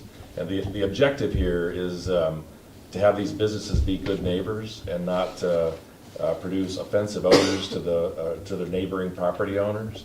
And so just like any other code enforcement issue, this is going to be complaint driven. And if a neighbor approaches our code enforcement officer and says that, you know, this business is consistently producing offensive, intense odors, and has done so for some period of time, and I can't tolerate it, that's probably the way it's going to begin. And our code enforcement officer, I think, would then conduct an inspection and would go inside the facility and see if he can confirm himself through his sense of smell if there is an odor that's emanating from the business, and why that is, and why is it that the filters that they installed and they told us were going to be sufficient to solve this problem, why aren't they working, and what can be done to fix it. And so this issue is both a code enforcement issue, and it's also relevant to maintaining a license and having a nice license renewed and not having a license revoked. And so I would imagine that these businesses who are going to have a lot at stake and investing lots of money in this operation will have an incentive to take care of the problem and work with the code enforcement officer to voluntarily correct it. And if they don't, then I don't think we necessarily need some scientific measuring device to confirm that there's odors. We rely on testimony. We rely on declarations or testimony from recipient witnesses about the smell that they're having, they're experiencing, and our code enforcement officer confirms that. And we have evidence that we can use at either an administrative hearing before an administrative law judge or other hearing to make a determination that this is a code enforcement violation that needs to be corrected, or that this license is in jeopardy of being revoked. Okay, so I mean, over the past several years, I'm sure there have been many instances in other jurisdictions of this happening, of action being taken against marijuana grower or processor or whatever based on the odor. Are you familiar with any of these cases that have been kicked because they're not able to define odor? No. Okay. Does that mean that there hasn't been any, or you're not familiar with it? It means that I'm not familiar Okay. of any reported case of Yeah. a code enforcement officer not being able to prove his or her case. Okay, about- but you're not saying an issue here that No, I it's don't. gonna be he said, she said kind of thing? No, I think in order to enforce our ordinance, we're gonna need competent, credible witnesses who can prove the violation. Okay, good enough, thank you. And by the way, I'm directing these at you, but, I that's only because. appreciate. Yeah, Mr. and Vincent. please jump That's a in good at any answer. time, because I don't want to pick on you. I like You're you. not. It's- Okay. Okay. Okay, the paragraph 4 on that same page, page 10, states that any and all cannabis cultivated shall be for personal use for those over 21 years of age and shall not be sold. And again, so I asked, how is this enforced? And you said that it's similar to enforcement of tobacco and alcohol to minors. It's commonly done by sting operations. So is that going to be the responsibility of you, the code enforcement officers, or how do you see that working? Or, I see the state taking on that role similar to how they handle tobacco and alcohol sales to minors. would the state come into our city to do this if we asked them? I think they're They're all gearing up for that. California. They're doing, They're going to be gearing up for that sort of thing. so the state would be coming into local jurisdictions to help enforce the local laws? I think they'd be coming in to enforce state law, but some of this, if they have to have our license Okay, to keep their state license. So okay, Whether we had that in there or not, state law disallows that, so they'd be enforcing their own rule, not necessarily coming in to enforce our own unique. okay, fine, that's good. Okay, now, under general conditions on page 11, paragraphs 5 and 6 says, no activity is to be visible from the public right of way. What about private property? And you said does not prohibit cannabis activities from being visible from private property vantage points. That's a little troublesome for me, because, the history of marijuana in this town started with backyard grows. And I'm speaking from firsthand knowledge, when my next door neighbor was growing pot 10 feet away from my deck. And that was not I didn't like that. So, it seems to me, and then we also have situations, we have a letter from a lot of the doctors at Howard Hospital who objected to any kind of a marijuana operation going on in sight of the hospital. And I'm sure if we look around and we ask enough questions, we're going to find a lot of private property owners who feel the same way. And it seems to me that we need to protect private property owners as well. And you answered that everything is going to be happening indoors, so you're not going to really see anything. But if that's the case, then why we even have to, have a clause that says that it can't be visible from the right of way? You see what I'm saying? It seems like Yeah, contradictory. The thought that we had when we wrote that was, even though everything's primarily happening inside, right? There's unloading, loading operations that would, potentially happen outside for brief moments, but there's an opportunity for windows. So you might have like a dispensary, and the dispensing area has open windows that's visible from the public right away. Okay. And that's something that we are trying to disallow. So why can't we put in from private properties as well? Why can't we protect private property owners? Well, Dusty, maybe I can give you a yeah. scenario. By law, right now, you can have your 6 plants inside your house. And as you drive around town, you see different houses, and some houses have big windows, some houses you can't see anything into, and I would presume that the scenario would be that I drive by Ron's house with his big Just use that as an example. I have mine hidden. Yeah. And, gee, I could tell you've got a green thumb, yet drive by Larry's, and I can't tell whether Larry has a big screen TV or a dog in there, because he's got everything covered up. And I would think that that's maybe what, But again, that's talking about the public right-of-way, and I'm talking about someone who lives across the street or next door to an operation who has to see this 24/7, as opposed to someone walking down the street and maybe he passes by once a month. You know, I mean, why is this person, you know, have to be protected any more than the person who has to deal with it all the time? You know, it's like the on the coast, they have the coastal commission, and you can build whatever you want in front of anybody's house and block their view, and that's okay. But you can't block the view of anybody walking down the street. And I've always thought that was so stupid. But I don't want to see that same mistake happen here. I want to see our residents, the people who live here, being protected and not have to deal with things that we're going to protect the general public from. Why can we put something in here, a clause that says no activities to be visible, period, or something on that order? No, you're the city council. You have the. Well, I want to say that. I want to say, you know, from the public right-of-way and from private properties. Anybody have a problem with that?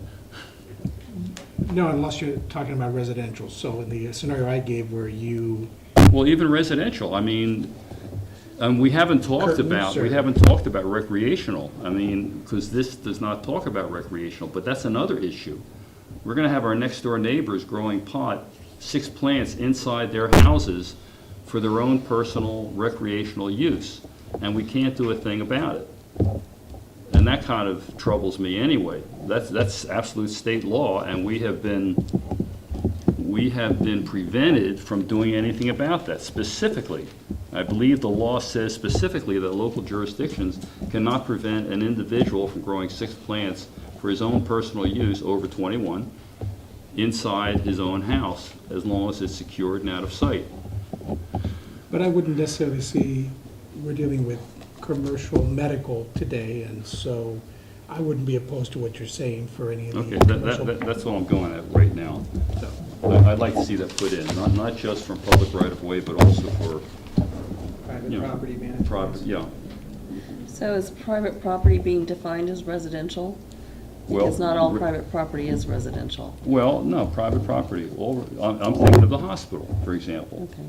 You know, because I can imagine that someday if someone's standing, you know, on the upper floor and looking over a fence, they might see something and start calling you or whoever.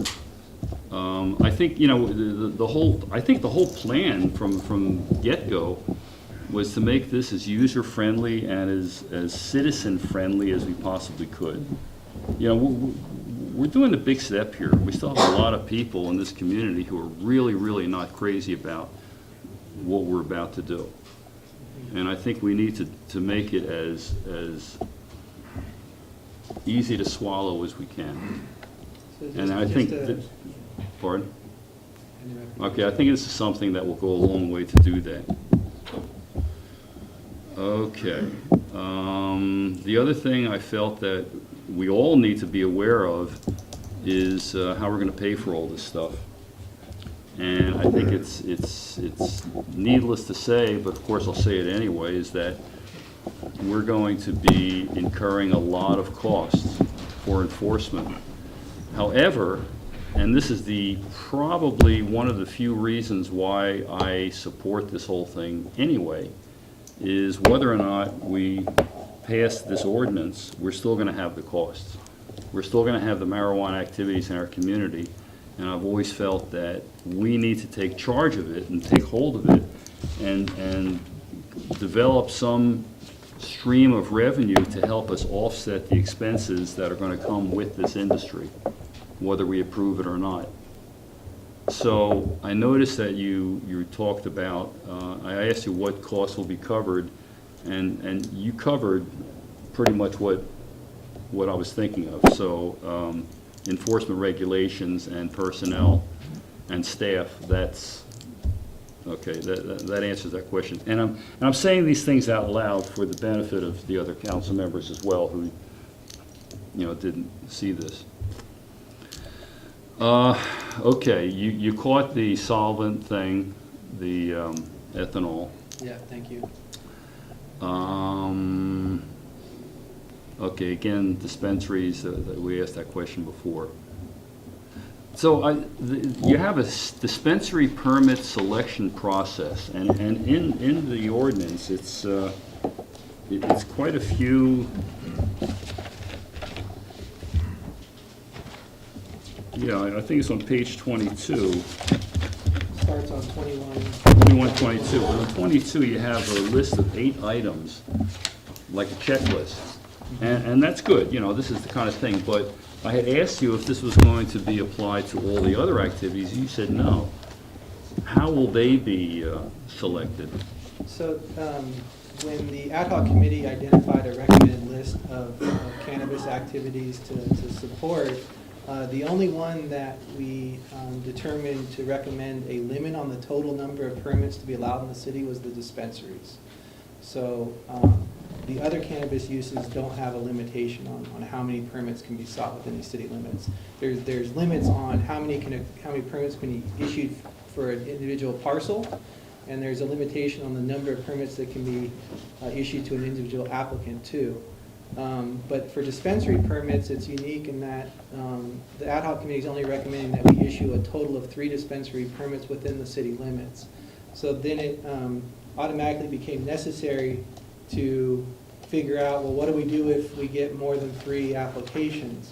We talked about a lottery system, we talked about a first come, first serve, but ultimately settled on this recommendation to have a competitive process to select the top 3 dispensaries, and then tried to create this merit list, or we did create a merit list to sort of help this selection committee to be, that we're recommending be put together to have authority in reviewing these dispensary applications, to rank and score them, again, in not behind closed doors, but in a public process.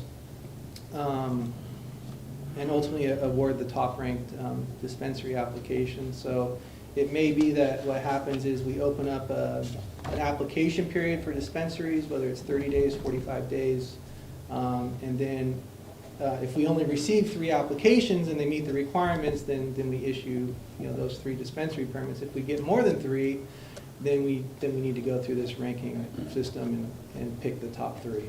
Okay, and I just, while you were talking, I was listening, but I was also running through this real quickly. And you're right, I missed that. I thought that I had read that there was a limit on the number of manufacturing and distribution and labs and things like that, but there's not. That's not in there. And it was decided, I guess, collectively that we weren't going to put a limit on these things? I think it would be decided based on the available properties. Okay. And that would self-limit itself as opposed to dispensaries where technically somebody wanted to buy up Open a every storefront, storefront yeah, right, and do right. that. So we wanted, that was the one that we knew that because of zoning and receptors that we wouldn't be able to control unless we set a limit. And economics would probably really control these other operations more so than dispensaries. So, okay, yeah, that makes sense. Okay, the enforcement, and we've gone through this before, and as I read your reply, I assume this was your reply, or? Right. So it occurred to me that what you were talking about was the ordinance that we passed several months ago, which had to do with abatements, and I forget what it was called. Cost recovery. No, it was about, it was referring to this, but not specifically. Code enforcement? The code enforcement, right, the code enforcement chapter, or whatever it was, that we went over several months ago, and we updated it. And when I read this, I realized that it came from that. So we've covered all of that. previously. That's why we did that before. We're so smart that we did this ahead of time. Good.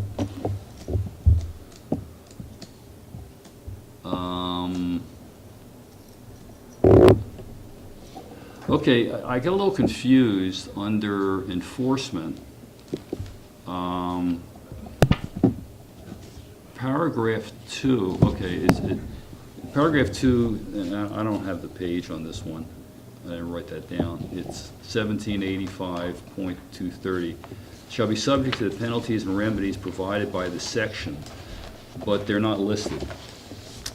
Okay, so you corrected it. That's right. Okay, and the correction refers to different chapters of the Willits Municipal Code, which is what we were just talking about, and that covers the penalties. Right, so today I drafted some new text. You have it in a memo that's before you that Dusty put together. Basically, we're saying enforcement may be by way of civil action for an injunction to abate a nuisance pursuant to CCP Section 731, or it may be by summary abatement if it's warranted, and that's authorized by a government code section that is cited in the text, or it may be pursuant to any of the city's remedies under its code enforcement ordinance at Chapter 1.12 of the Willits Municipal Code.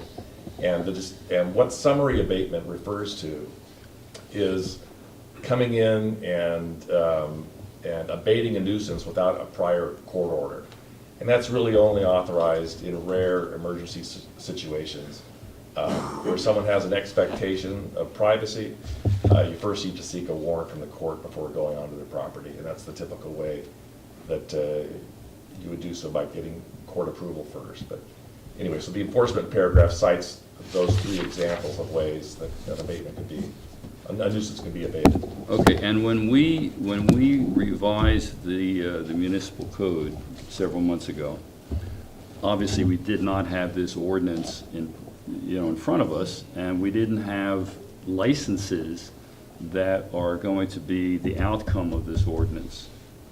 So now we have another tool, the license, that can be revoked. But the revocation still has to go according to this code, is that correct? The same steps? Well, if a violation is so severe that you want to revoke someone's license, there's a process for doing that, and they're entitled to due process and the right to appeal the decision. But that's the most significant or harsh method of solving the problem. And that is covered in this other municipal code, the revocation of a license? That's chapter It's- 17.82 discusses revocation. Well, the one you cited is chapter 1.12 of the Willits Municipal Code. No. Right, that's simply the code enforcement ordinance that states that we can abate nuisances by civil actions, or we can abate nuisances by administrative actions that first come before the city manager, and then maybe the hearing before an administrative law judge. Okay. Okay.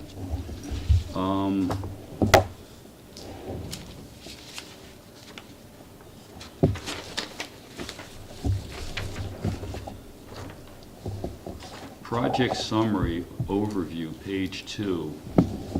And I'm not sure I understood the sentence that said non-medical cannabis land uses within the city will continue to be regulated by the base industrial and commercial zoning district uses and standards, and will, I'm guessing not, you left the N out, or I did, that's mine, yeah, will not be required to obtain a cannabis activity permit. And I'm not sure what that meant.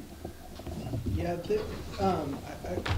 in talking and discussing this matter with members of the public, there appeared to be some confusion that any use allowed in the industrial commercial zoning all of a sudden is going to be subject to having to get this permit. And I received that confusion enough times that I wrote that to provide some clarity that if you're going after trying to start a business that's allowed in these zoning districts, but it's not cannabis related, you're not subject to this ordinance. You're not Okay. subject to getting a cannabis permit. And the example was somebody that was wanting to start a nursery that didn't involve cannabis. They really wanted to set up a greenhouse and do plant starts and, Right.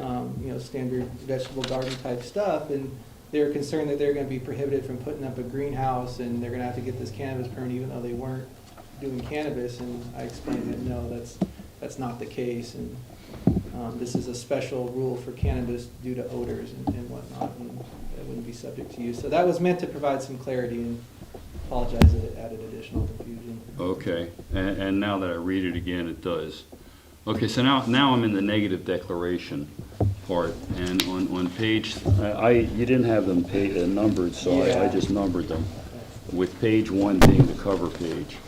And on page 13, the second paragraph from the bottom refers to PG&E, and I question, shouldn't this be Sonoma Power? Okay, you said you should have done that. And I didn't have a chance to read this, I apologize. I didn't realize that you had sent this back to me. When did you send it? The reply? Earlier today. Okay, Yeah. shame on me, I didn't open up this computer. Okay, indoor cultivation operations will consume a large amount of electricity. The city, this is your reply. The city currently allows indoor cultivation of ag crops, tomatoes, herbs, etc. as permitted use in our industrial zoning district. Energy needs to grow. Cannabis indoors are anticipated to be similar to energy needs to grow other indoor crops. Also, power generation facilities built by PG&E and Sonoma Clean Power are subject to environmental. So basically, my question was, do you see this as an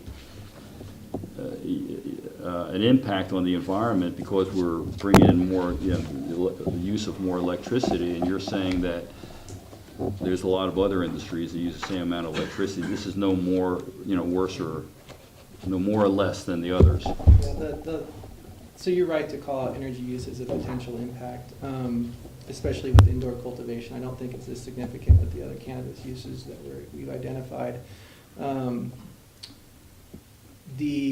There was an environmental document that was written and adopted to support our general plan in our land use code.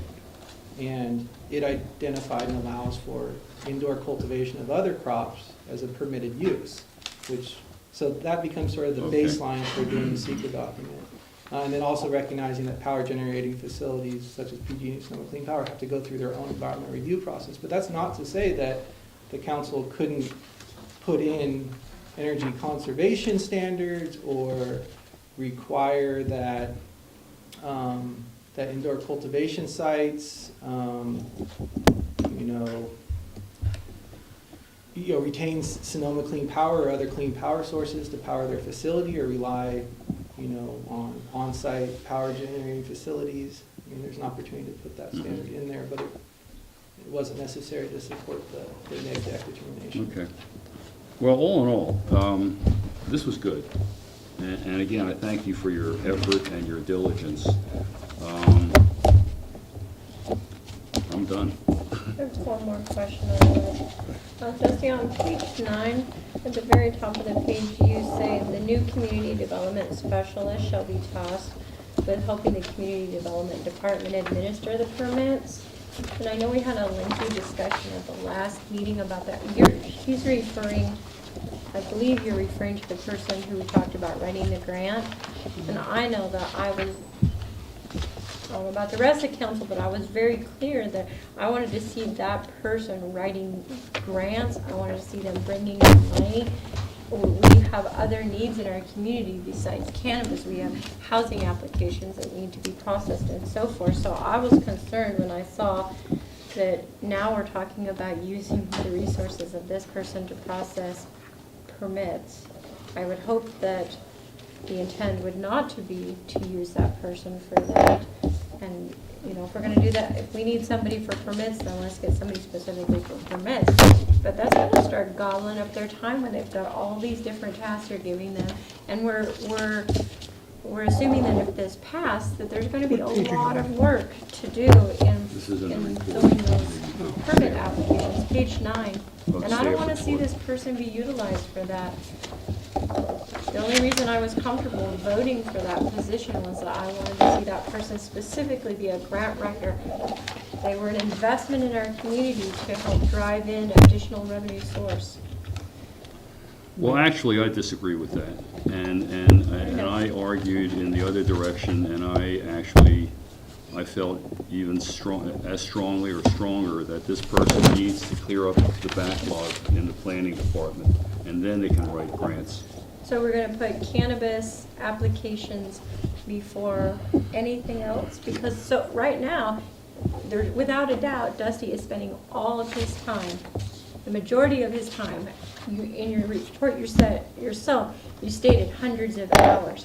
We talked at length about how all those hours, that there's an effect on our community. We have people who want to open up businesses that can't get their applications processed right now because Dusty's busy. And now we want to take the new person that we've hired to help generate Well, no, income it's to not. process these permit applications? Well, you just contradicted yourself. You just Okay. said that we have all these businesses, and not just cannabis businesses, but other businesses in this community that are trying to get established, that want to build buildings, they want to build houses, they want to Right. do all these other things, and they can't be processed right now because it goes through one person. And I've always felt that we need this extra person, this extra help, to get these projects going, because this is long-term stuff. Grants should only be written for a specific one of projects. You do not write grants to cover operating expenses. That you just don't do that. You write grants to build a park, to, you know. We clearly don't agree, and I do recall that we did not agree before. What was recorded as the outcome of our discussion? Recorded was this person would be primarily working with, Larry wants to add. Okay, my recollection of what this person is going to be hired for, and they're going to be evaluated within a year from the time that they're hired. It's going to be really difficult if they haven't written any grants to get the city any money. And so consequently, if that person spends all of his time just doing what you meant, Ron, they're not going to be rehired, because they don't have anything to show other than that maybe the process is a little smoother on some of the other things. But the original intent of this person was to get the city some grants, to get some money to do some things that the city needs. And that's my interpretation of what was said. well, we don't need to interpret it. We can read the minutes that's on our device here from August 23rd. And amendment to the first motion. Moved by Strong, seconded by Rodriguez, and carried unanimously to approve a new job classification for a community specialist to provide essential support for the city's economic development activities, including a comprehensive grants program, adding that the position will be reevaluated after the one-year probationary period to ensure the position has been beneficial for the city. So what this is saying, and it was written, this is the I hand of... think your interpretation of, and my I'm reading the words. It says right here. Right. It says including. comprehensive grant. Yeah, including a comprehensive. It's not saying it's going to do one as opposed to the It other. doesn't say anything about having that person helping to administer permits pertaining to the cannabis. Economic development activities, that covers it. But the whole premise of the position was to alleviate the backlog related to the housing crisis. Well, that's right. We need to get some of those projects No, moving. it was related to And other community revenue sources development coming in. projects that are backlogged. And I kind of saw it as a little bit of both. I envisioned it, having written grants, that there are times when you're in a hurry up and wait mode. And if Dusty can utilize, because I don't think we wanted to be in a position where Dusty's going to evaluate this person, and obviously grant writing would be part of this. I didn't see them as totally being 100% grant writing, but that they would be there to help Dusty get stuff off his plate. And I'm going to assume in the beginning, some of these Dusty will be looking at. And then, obviously, down the road, if it looks like he needs more help, then obviously we're in a cost recovery mode and we get somebody else and free up somebody if that's where we're at. If the business doesn't come or whatever, then that person is taking direction from Dusty as far as what's on his plate, or his or her plate. Of course, speaking of that, are we getting anywhere closer to hiring this person? Yes. We advertised for it, we have received applications, and we will be conducting interviews next week. Okay, good. But, yeah, I mean, the way this whole thing was intended, the way it was written, is that it's going to be someone working for the Economic Development Department.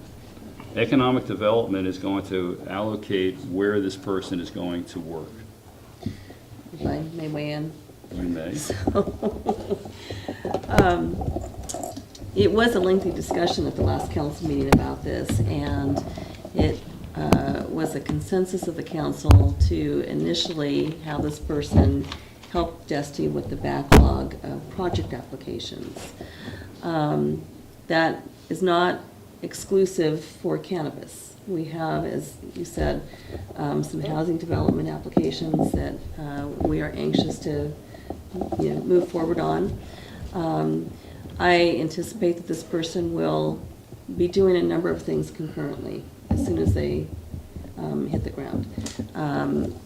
One of which is going to be researching grant opportunities, because they're going to need to do that right out of the gate just to get a sense of what's out there. And there are different timelines and deadlines associated with various grants. So they're going to have to develop a system of monitoring grant cycles, getting plugged into granting agencies so that they can be notified when opportunities become available. That's not going to take up full time. They can do that as well as help Dusty with the backlog of items. And so between Dusty and this person, they're going to determine what the assignments are on any given day.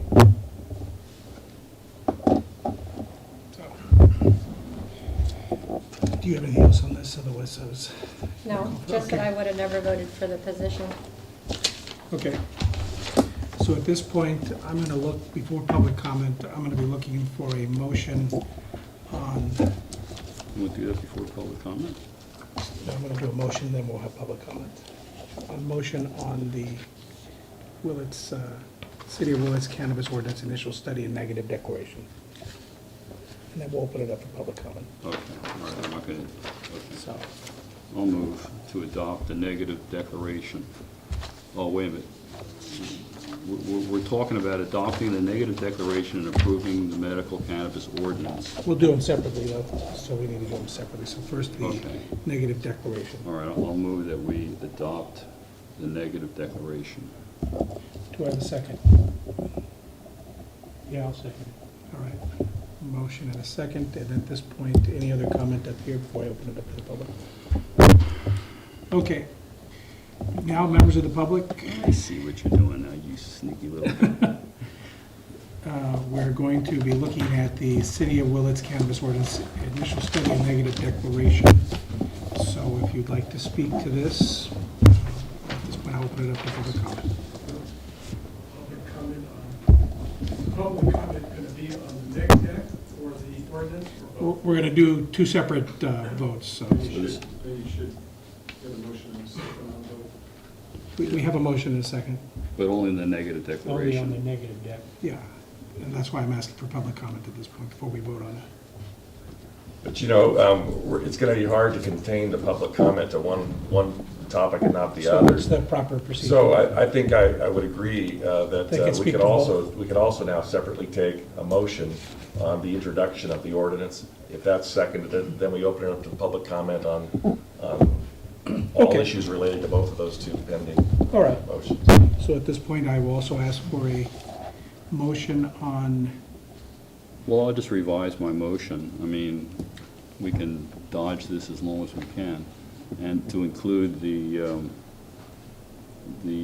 medical cannabis ordinance. Well, we're going to take two separate actions, though, Yeah. so we want Two two separate separate motions. motions. Oh, because I thought the second action was the introduction of and waiving the Yeah, so we have the one motion which we've got on the table, and now a second one. Well, wait a minute, wait a minute. I'm reading from the recommended action here, and it says, conduct a public hearing, consider whether, one, adopt a negative declaration and approve the medical cannabis ordinance. Two, it doesn't say or two. I understand that, but I met with Dusty and I recommended that we have two separate actions. I think we need, for the record, two separate motions, two separate distinct actions. Okay, so pending, right now, we have a pending motion to accept the negative declaration, and now I think the mayor can request a motion on introduction of the ordinance. So do I have a motion on the Okay. introduction? And we're going to vote on each one of them separately. Yes, Gotcha. after public comment. So confusing. So, we need a motion? Yeah. We need a motion. I so move. All right. Do I have a second? I'll second. All right. Now, I will welcome public comment on either motion. And there better be some after all that.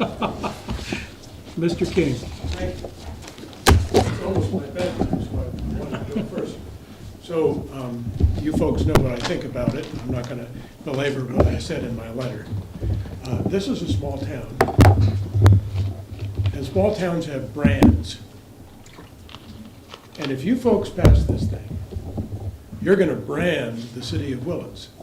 And you might as well make a deal with your sister city in Siskiyou County, Weed, and swap names. Because that's the message you're gonna send out to the public.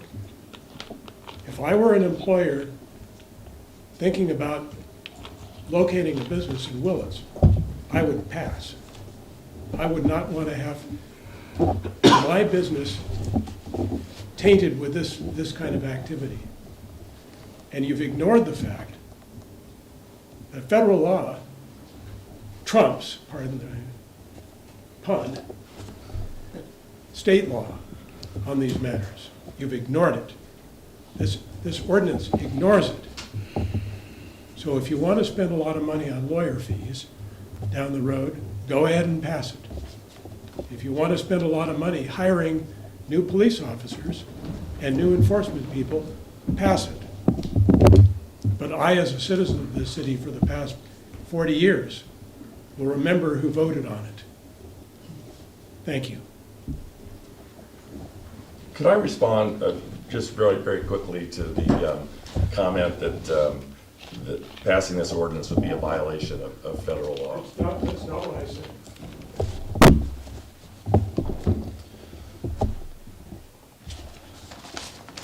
Well, it's true that we have a supremacy clause, that Congress has the authority to preempt state law. And in the situation of a federal statute such as the Controlled Substances Act, the issue is whether that federal law that makes marijuana unlawful would preempt our local state marijuana laws or this local ordinance that we're considering to adopt. And under conflict preemption, state law or local law is preempted to the extent that it actually conflicts with federal law, making it impossible to comply with state and federal directives simultaneously. And a year ago, after passage of the Medical Marijuana Regulation and Safety Act, there was a case called City of Palm Springs versus Lunacrest that was heard in the 4th District Appellate Court. And in that case, the City of Palm Springs adopted an ordinance establishing local regulations that related to medical cannabis businesses. And an entity known as Lunacrest started up a dispensary and didn't comply with that ordinance and just went ahead and opened a storefront dispensary. And the City of Palm Springs went in to seek an injunction to stop the operation of that dispensary, citing its failure to comply with this new city ordinance. And Lunacrest responded basically saying, your ordinance is preempted. It's preempted by the Controlled Substances Act. And that preempts state law, it preempts your local ordinance, and basically we're unlawful under federal law, so we don't have to comply with your ordinance. And the Court of Appeal rejected that argument, and it held that it was not in positive conflict with the Controlled Substances Act. And the holding of that case says is the Controlled Substances Act did not preempt the city ordinance requiring a permit to operate a medical marijuana dispensary, since the permitting requirements did not require the city to do anything forbidden by the Controlled Substances Act, and the city's regulatory program for medical marijuana did not stand as an obstacle to the purposes and objectives of Congress. And this is the one case that I'm aware of that directly addresses this very issue about whether a state law or a local ordinance that allows for commercial medical marijuana businesses is preempted by federal law, specifically the Controlled Substances Act, and it held that it is not. And I'm not aware of any appellate court decision that holds otherwise. Sir, if you could come up, state your name. My name's Tim Blake, and I've had property on Sherwood Road in Laytonville for 40 years myself. And everybody knows that the Emerald Triangle is infamous all over this world. Humboldt, Trinity, and Mendocino are known as the prime cultivators of cannabis throughout this whole country and this world already. So it's not like we become something else. San Diego, which is a very conservative bastion of this state, probably one of the most conservative counties in the state, just passed a resolution that you guys are talking about tonight, which is at least as liberal or more liberal than this, understanding that this is the direction that this state has chosen to go. Salinas and the Central Valley from Salinas to Santa Barbara have now been proclaimed by Steve D'Angelo, who has the largest cannabis dispensary in this country, as the new cannabis capital of this state and country. So we're not even that recognized place anymore. Salinas property values in the cultivation areas have gone up from $80,000 to $280,000 in the last 8 months. While if you ask Tony Soros or Kent Westwood or Tom Woodhouse, who've been here for 40 years selling real estate, the outlying areas have already collapsed over 50% in their values in the last 6 months. So we've gone down 50%, Salinas has gone up 300%. And they're going to get property taxes, they're bringing businesses in, and you guys are talking about businesses and jobs. Well, those people are forward-thinking farmers and manufacturers and business owners that understand what is happening. And so while we had the opportunity to move forward, we're still sitting in Mendocino County trying to finish an ordinance, and the most conservative county in the state just passed something that's more liberal than any of us. So it's time to wake up, come into the modern world, and realize where the state's going and make this place something that's viable, brings jobs in here, brings revenues, and supports this deficit you're talking about. Thank you. Anybody else?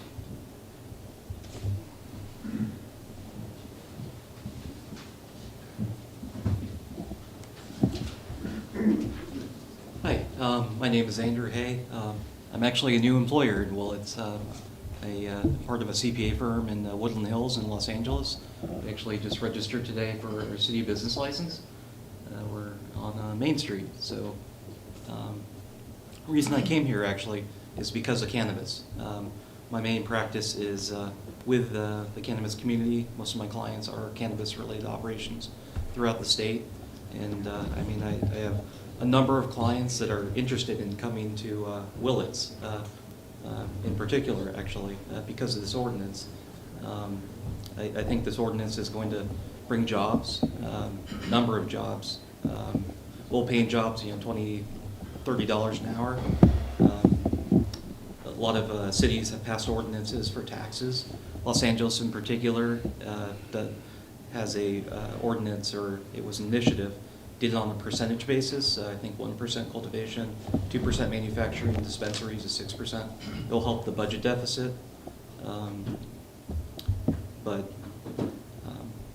Anyhow, I just wanted to profess that I support this ordinance. I think it's good for the city, and myself as a new employer in the city of Willits, we've already hired one employee. We're probably going to hire more to support this industry. Thank you.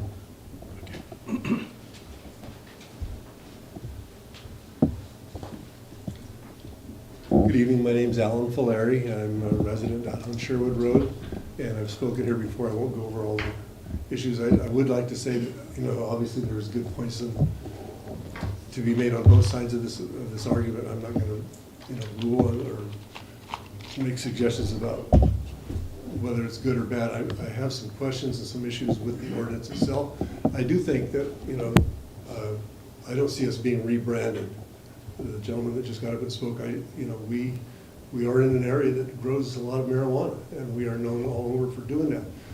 Do we want to recognize that and try to make a positive, capitalize on that, or do we want to continue to kind of push it underground, which is what I see the danger is by making the process so onerous and difficult and expensive.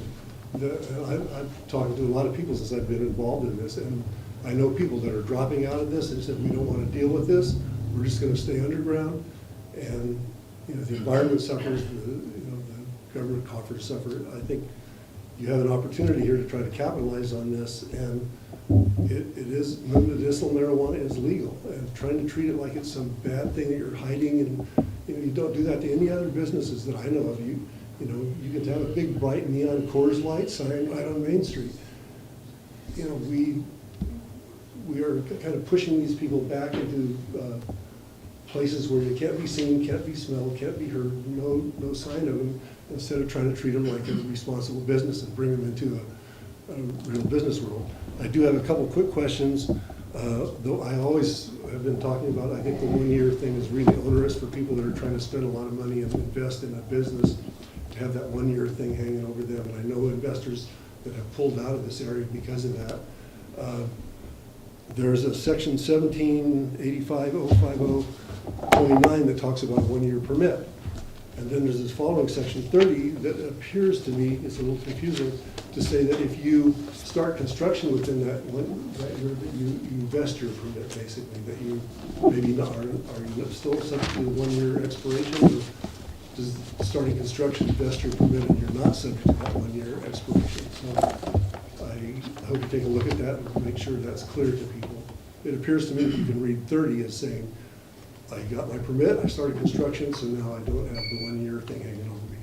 Last section, last point real quickly is, if you have a manufacturing permit, can you manufacture infused products under that permit, or do you have to get a special infusion permit on top of the manufacturing permit? It seems to me that if you're manufacturing medicinal products, you should be able to do it without having to get additional permits for each type of thing of manufacturing.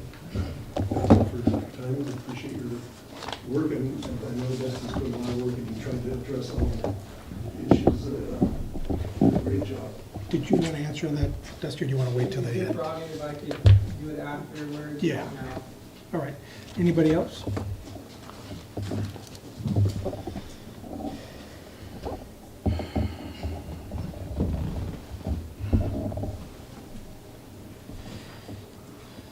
Hello, my name's Fred Marshall. I've been in this county about 45 years. I came into this county to study agriculture in a small project in Covelo. The man that I studied with was also a maker of botanical tinctures, and I learned that from him. So during the middle of my life, I was an educator and worked teaching classes at Mendocino College in agriculture, doing small farming. And in my retirement, I ran into a group called the Soccer Moms who had children with epilepsy. And they were complaining that the CBD, they said, was an incredible alternative to the medicines that were really damaging their children, they felt. And they were complaining that they could only get brownies and cookies and things. So what about tincture? And they said, there is no tincture. There's no CBD tincture. So that's what I started doing. So I've developed a business around that. Actually, right now we have 45 dispensaries and about 60 natural food stores in the state of California. And it's bringing actually quite a bit of money into the county. Most of it's going directly into the small cannabis farmers, but other employees. And I intend to stay here and continue doing that. I'm just a small business compared to many of the other ones.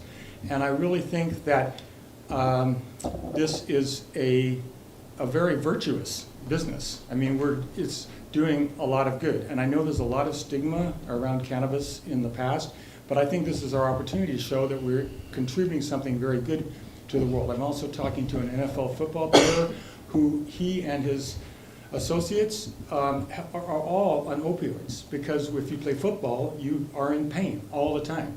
And we're talking about something which will help an alternative to the opiates, which will handle the pain and also handle the addiction. So there's a lot of really good qualities.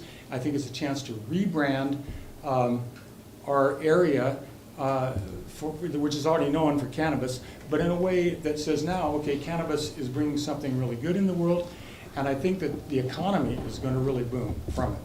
And I do feel that all the, is that a timer? Okay, well, that's pretty much what I have to say. Thank you very much. Sorry, Fred. That's a pretty good shirt. Mayor, members of council, my name is John Bacallion. I work with Emerald Cup, and we're looking for property in the city to relocate some of our businesses. I want to thank Dusty and the ordinance. It's really a great ordinance. We've been in like 10 different jurisdictions, and each one is suffering like you are, trying to pass something that some people in the community don't want. Other people think it's not enough. Other people think it's gone too far. This is not a perfect document, but it's a good document, and I congratulate you all. There's some language that I don't like. Just one little thing. It's limiting language. We've been trying to find something to build on in this town, and there's a lot of different parcels, industrial parcels. But in your ordinance, in each area, you're limiting only one permit per parcel in each category. Only one. So if you have a big parcel, it's like some people here have a 6-acre industrial parcel, and you can only have one permit under each category. Like you can have one permit for packaging and processing, for instance. It says that in each one of your categories. So I would suggest, have some language, I prepared the easy one. It takes your same language, but under packaging, it says, only one packaging and processing permit will be issued per legal parcel. That's a period that you have. I've made a comma and said, except where the community development director has determined a second permit could be issued with no impact on the adjacent parcel. So in this instance, there's a 6-acre parcel that can only have a 22,000 square foot indoor grow and other uses there, which is going to take up none of that parcel, basically. So that one industrial site can't be utilized to a real degree. So I just like to provide this language to you for your consideration. I have one for each of you. It just doesn't make it limiting, that's all, and it's up to somebody's yes vote. Thank you very much. Thank you. Thank you very much.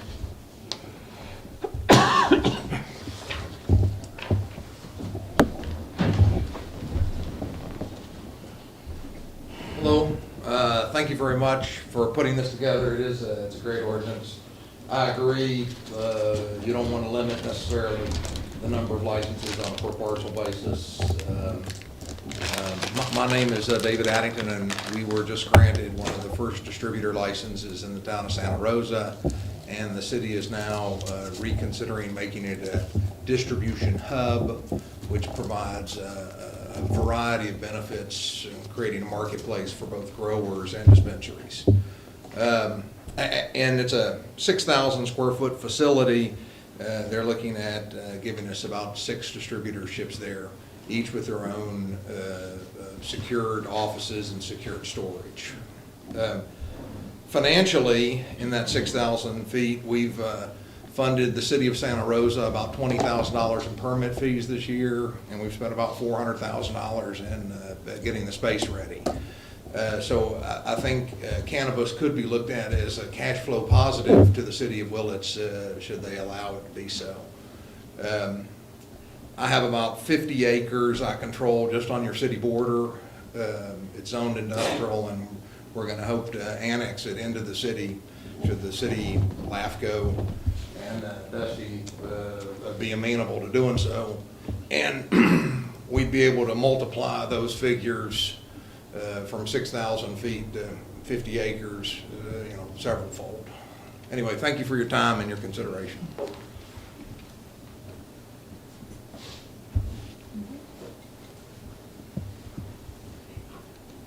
My name's Jeannie King. You've heard from me on a number of occasions on this issue, and I would like to request that we be really honest here. You can call it cannabis instead of marijuana. You can call it recreational instead of medical, or you can call it medical instead of recreational, but the fact is that it's a drug. And that you and I all know that most of the marijuana that goes out of this county does not go to help cancer patients who are suffering from the effects of chemo be able to keep their food down better. Most of it goes to people who wish to get high and to get stoned. And it goes to teenagers all over this country. It goes to employees. It goes to parents. And so I'm asking you, if you, as you decide to pass this or not pass it, to be rigorously honest with yourself as to what you're really passing. And that basically you're putting your stamp of approval on whatever product is infused, manufactured, packaged, processed, grown in this city. And I'm going to ask you to think of the children in this community. And I also want to say that decisions aren't made without having ripple effects. And I think that as you go along, if this is passed, you're going to find it harder to find quality teachers in your schools in this town. You're going to find it harder to find quality people to staff your brand new hospital. And you're going to increase the chance that people that don't grow, that don't smoke marijuana are going to leave this area no matter how long they've lived here. There's been an exodus, at least in the last 20 years that I can think of, in which people decide that they don't want to raise their families here and they don't want to spend their retirement years here, so they go someplace else. And I'm asking you to be at least rigorously honest with yourselves and your heart as to where you think this marijuana is going and who it's really going to. And that there may be some medical benefits, but most of this is not for medical purposes. Thank you. Anybody else?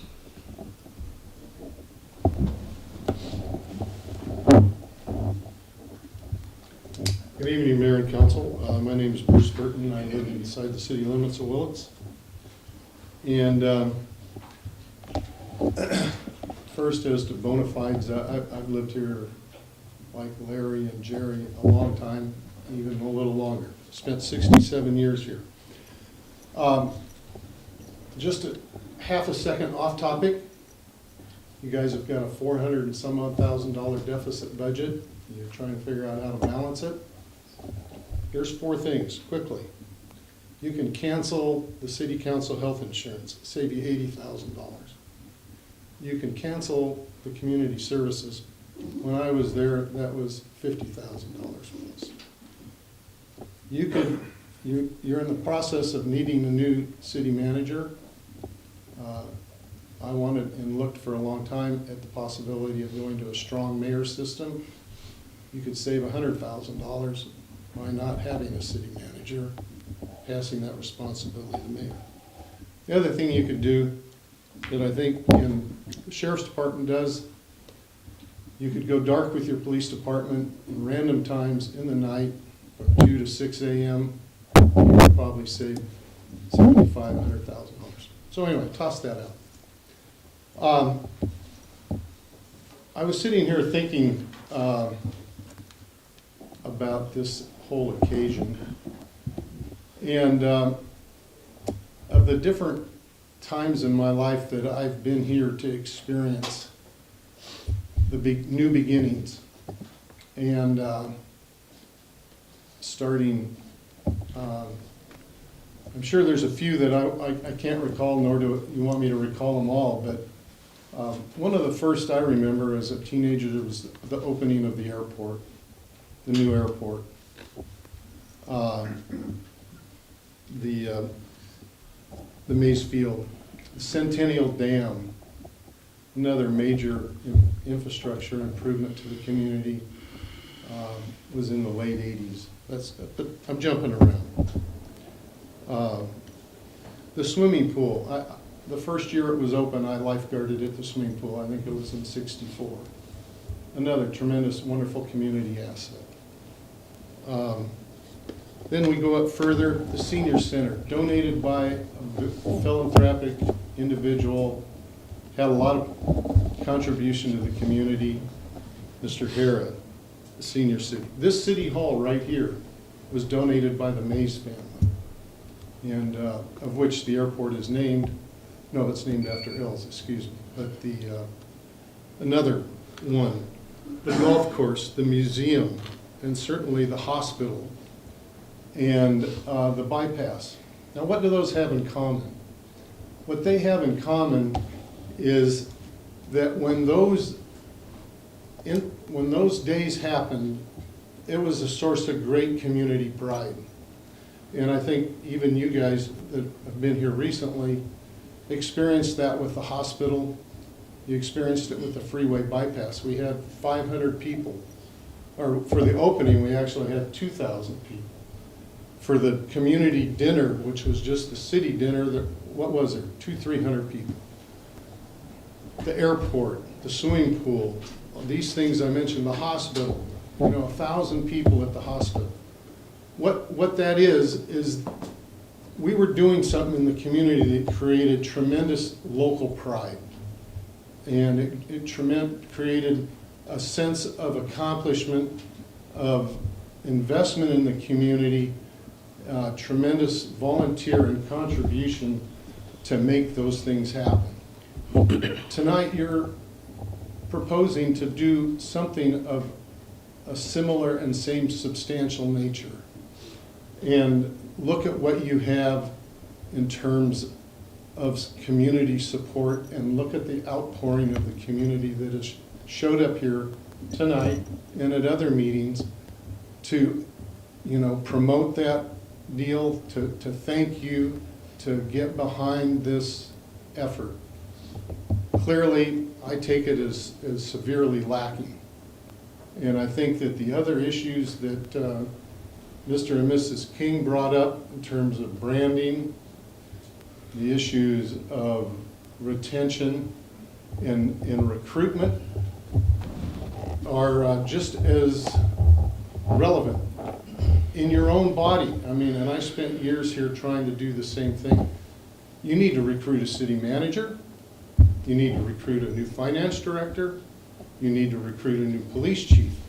You guys in 6 months have essentially gutted the local government management team. And throwing this out as their new responsibility to take on as they come in, and you try and recruit people to take those jobs. And sitting on the board of directors of the hospital, we feel that, I have dealt with that head on. And you're just putting yourselves at a tremendous disadvantage, the community at a disadvantage, and clearly there's no sense in community pride in making this kind of decision. Thank you. Would anybody else from the public like to speak?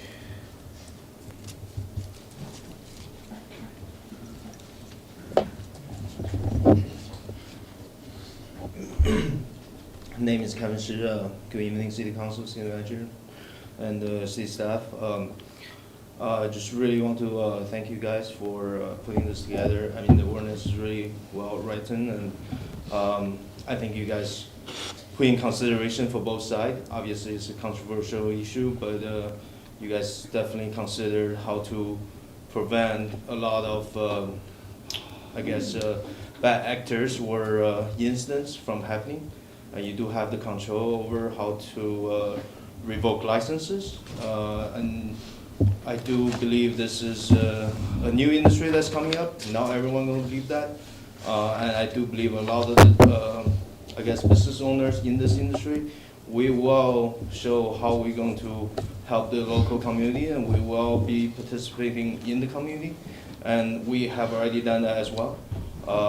We just want to really do some specific things to improve the local economy here, instead of just saying no to everything. And I mean, yeah, I mean, bypass is great, but at the same time, there is a negative impact of that as well that we're dealing with right now.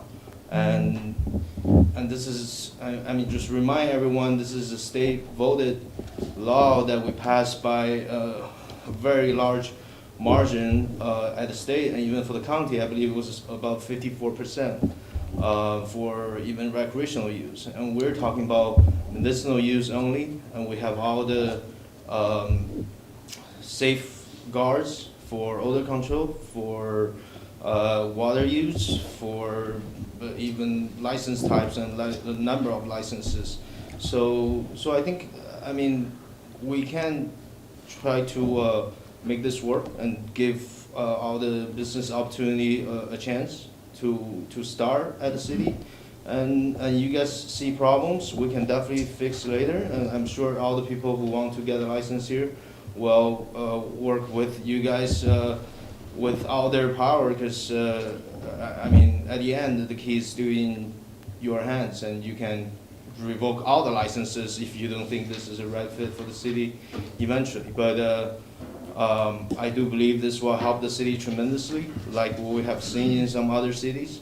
And as Tim has mentioned, I mean, this wave is almost already past us. And it's not like we're trying to go back in time and talk about maybe we should ban everything, or maybe we should not even allow anything to come through with us. I mean, the time has definitely changed, and I think all the people who have license right now, they've been doing a good job, and they've been trying to at least trying to minimize all the community impact as much as possible. And in other cities, you have seen that the donations and community service and volunteers that came out of this industry probably is in the top 5 in all the industries in any local community. So I do believe with time, maybe more people will see that this is just one of the other businesses, and we actually is more, I think, human friendly than alcohol and tobacco combined. So whether it's medical or recreational, I think it will take time, but I think the awareness will ensure that we'll do our best to try to help the community, help the city, and just try to make the business work. And we're not going to put the license on the line for any risk. So I just want people to look at the bright side and definitely have confidence in your ordinance that you have spent so long put together, that you will be able to minimize the impact and resolve any issue if it comes up. So thanks a lot. Would anybody else from the public like to speak? Going? Okay. Dusty, do you want to answer just some of the things we're raising? Yeah, just the 2 things that Mr. Furlai brought up. The question was whether or not, if you wanted to do infusion activities, if you would need to get a manufacturing permit and an infusion permit, the way the ordinance is currently written, and the answer is no, you wouldn't. If you had a manufacturing permit, that would include infusion activities. However, if you had an infusion permit, that would now allow some of the more dangerous manufacturing procedures, such as extraction. So, and then brought up, and it is a little bit confusing, so I'm glad that you brought this up, but section 17.85.050, numbers 29 and 30, when we had the public draft in front of the council back in June, we had a 1-year time limit for the duration of the initial permit. And we received staff received direction from the council that 1-year time limit should not start when the permit's issued, but rather when the business is actually commenced. So being a little bit more friendly on that initial 1-year period. But the concern for staff and what led to the crafting of number 30 was that we didn't want to have a situation where somebody obtained a permit, but then didn't make use of it within a year time, and essentially was sitting on a permit for multiple years without making use of it.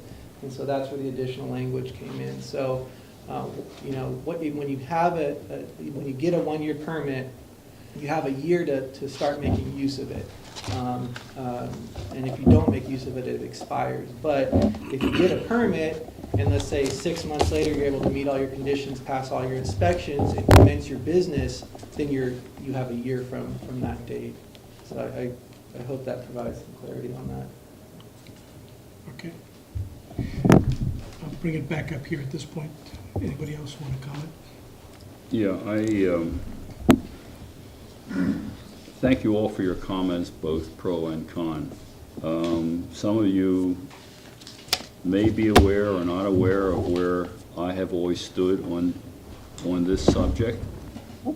Just for historical reference, back in 2003, 2004, I was the one who agitated to get the first marijuana ordinance in Mendocino County enacted.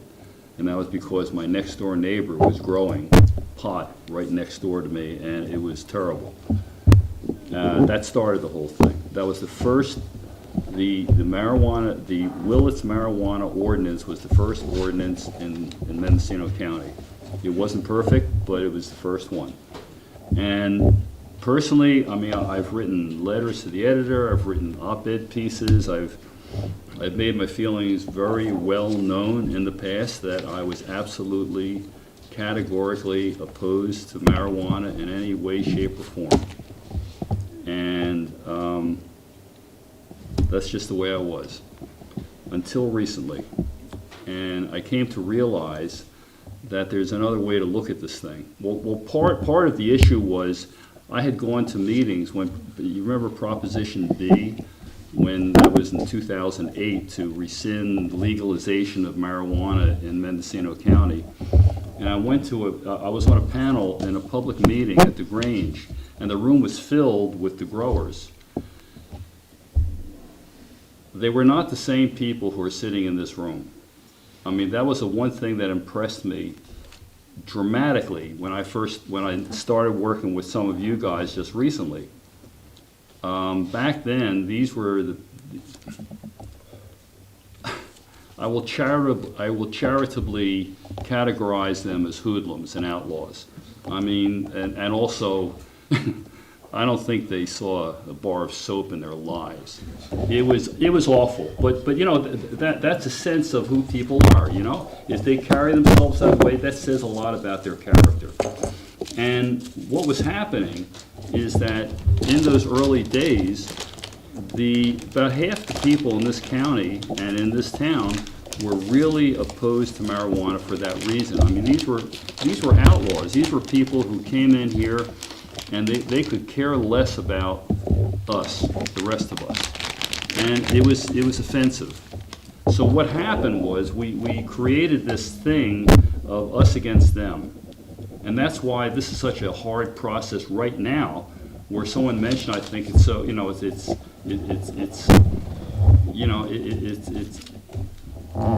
a very simple thing that all these other jurisdictions are going ahead and being progressive and doing all this stuff, and here we are trying to struggle with all the details. Well, the reason we're doing that is because we still have a large portion of this population who is still definitely opposed to marijuana. And as council people, we have to honor all of this. We have to take everybody into account and respect everybody and make sure that everybody gets a little piece of something. Nobody gets everything, nobody gets nothing. Everybody gets something. So that's why, you know, we're being very cautious. And you know, this was a long process, and I've heard a lot of complaints from some about how long it's taking. You know, it seems like it's not rocket science, just pass the damn ordinance, but it's complicated. My friend back there knows that very well, and I admire his hard work and his dedication. I think what we have here, it's not perfect, but it's pretty good. It's pretty good, and we're going to tweak it as we go along. Now, I heard some comments about, you know, we're going to be setting ourselves up for all kinds of federal action. They're going to come and cuff us and haul us all the way to the Hoosgow. And, you know, what we're proposing here is not exactly cutting edge. I mean, we are not the leaders in this thing. It's been done all over the place, as was pointed out, in greater degree than what we're proposing. So I can't imagine that Jeff Sessions is zeroing in on little Willits, population 5,000, and he's going to come down with the hammer. I'm not worried about that. You know, we're not setting the trend. There was another comment about, you know, what we're doing. We should look into our souls and look at what we're doing to our kids by exposing them to this stuff.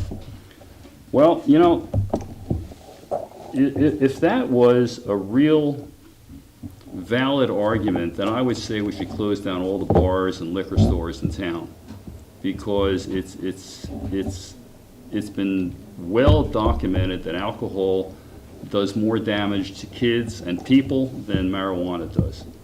So if we're going to take, you know, the moral high road, then we need to close the tobacco outlets. We need to close the alcohol outlets. You know, make Safeway stop selling alcohol. Let's go all the way. You know, go big or go home. The reason I changed my mind on adopting a marijuana ordinance is because for at least 10, 15, maybe 20 years going back, we have had a marijuana issue in this county and in this town, and we have had no control over it at all. I mentioned the marijuana ordinance that the city of Willits passed, the first ordinance in Mendocino County. Nothing happened. You know, I think we all know that nothing really happened. It didn't have any teeth to it. And quite frankly, I was feeling kind of embarrassed about the whole thing, because I felt like we were a laughingstock. You know, we passed this ordinance, and you go in town and you start smelling stuff all over the place, and you see it all over the place. Finally, when the state, you know, the way you control something is to control it. Take charge of it and control it. And that's what I felt we had to do. Not ignore it, grab it and make it ours, and set the rules so that people have to conform to the way we want it to be, we being the general community. So that's why I have to support this thing, because I feel it's some kind of control. If we do not pass this ordinance, we're still going to have the situation. We're not going to have the legitimate business people who are going to put millions of dollars of infrastructure into this community and put them, you know, their fortunes on the line to make sure that we let them operate. We're not going to have that. We're going to have the underground, what we had 10, 15, 20 years ago. I don't think that's progress. So that's how I feel about this. One other thing before I give up my spot here. I'm wondering about this substitute language about the packaging and processing permit. I read it. It makes sense. And the way it's written, it says that the community development director will have the ability to, I'm paraphrasing, will have the ability to determine if a second permit could be issued with no impact on the adjacent parcels. I don't see any harm in inserting that into the ordinance. It still gives you the control, the final word on what you think. What do you think?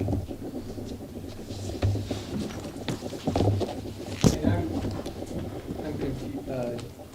John, when you stood up, were you talking about, I thought you said manufacturing and then it was packing and processing? I just use that as an example. It should be in each one of the categories. It states the same, it says only one use per parcel. It should be in each one of those categories. So the request is to not just change packing and processing, but provide that discretion in all of them. And you would still have the final discretion. Maybe the mayor can help me recall some of the discussions with ad hoc committee. I know with the limitation on one permit for cultivation, the idea was, well, if we're only going to allow 22,000 square foot and we allow multiple permits on one parcel, then we've got a cumulative impact as far as odor and what goes. And I'm trying to recall what the limitation on the other. I think the license types were what we were concerned with, to be more in line with the state, is I think what we're trying to do. Where the state might limit the number of similar type permits on one. Well, and personally, I might be open to it, but I'd like to at least see what we get coming out of the chute. And I think this is something we could come back and revisit later, is that correct? Definitely, yeah. And, I anticipate ordinances like this, often you are back within a year fine tuning things or.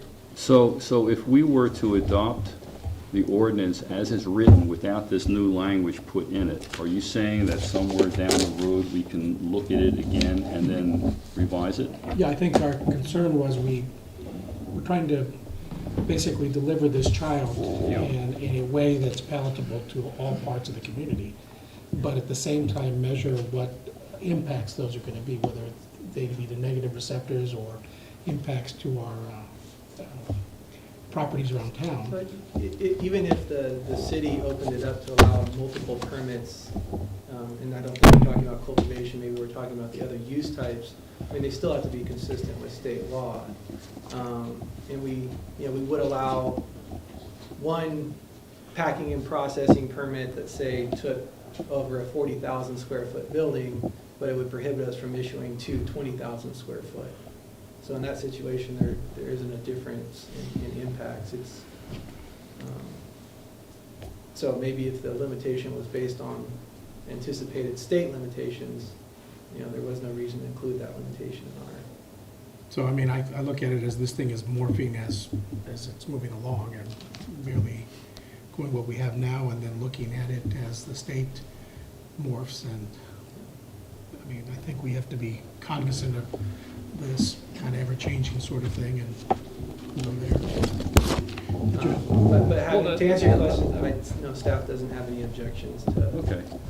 I mean, I would be fine, with the concept that, we are taking steps, and we can always revisit this thing, and I got an affirmative nod from that end, that, we're not locked in stone right now. We're kind of, but we can always review it. Okay, that's good. Larry, do you have anything? No. Sabrina, anything else? Okay, I'll finish up. I have a lot of respect for a lot of people that spoke today. Jeannie and Jim, I've known you for years.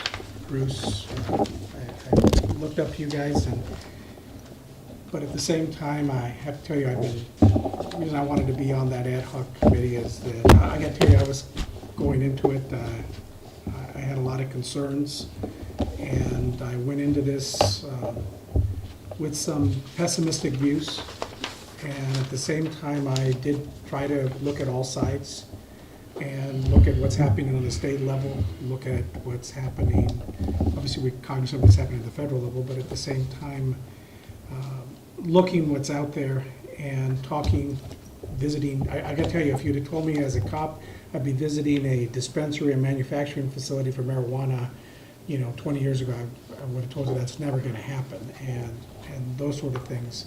Questions I asked were, what kind of wages are you going to be paying folks? Obviously, and I agree with Ron, I think if it's something we regulate versus something that's happening as we speak probably in town as right now, I'd rather have it regulated and have a say and be able to revoke permits and have the ability to enforce that. And at the same time, I got to tell you that what I've been hit up from folks in the community are they folks that don't roll this way or don't like the odor, they don't want to smell it in the residential areas. I agree. I don't want to go out to barbecue and smell somebody's, whether it's medicine or recreational, I don't want to smell it there. I think that's where the rubber hits the road as the impact to our residential areas. As far as the commercial end of it, it's happening in all our cities and in the county. And again, not to quote Jim's letter about lemmings, but we're not the only lemmings going down this path. I think it's happening everywhere. I want to have a say.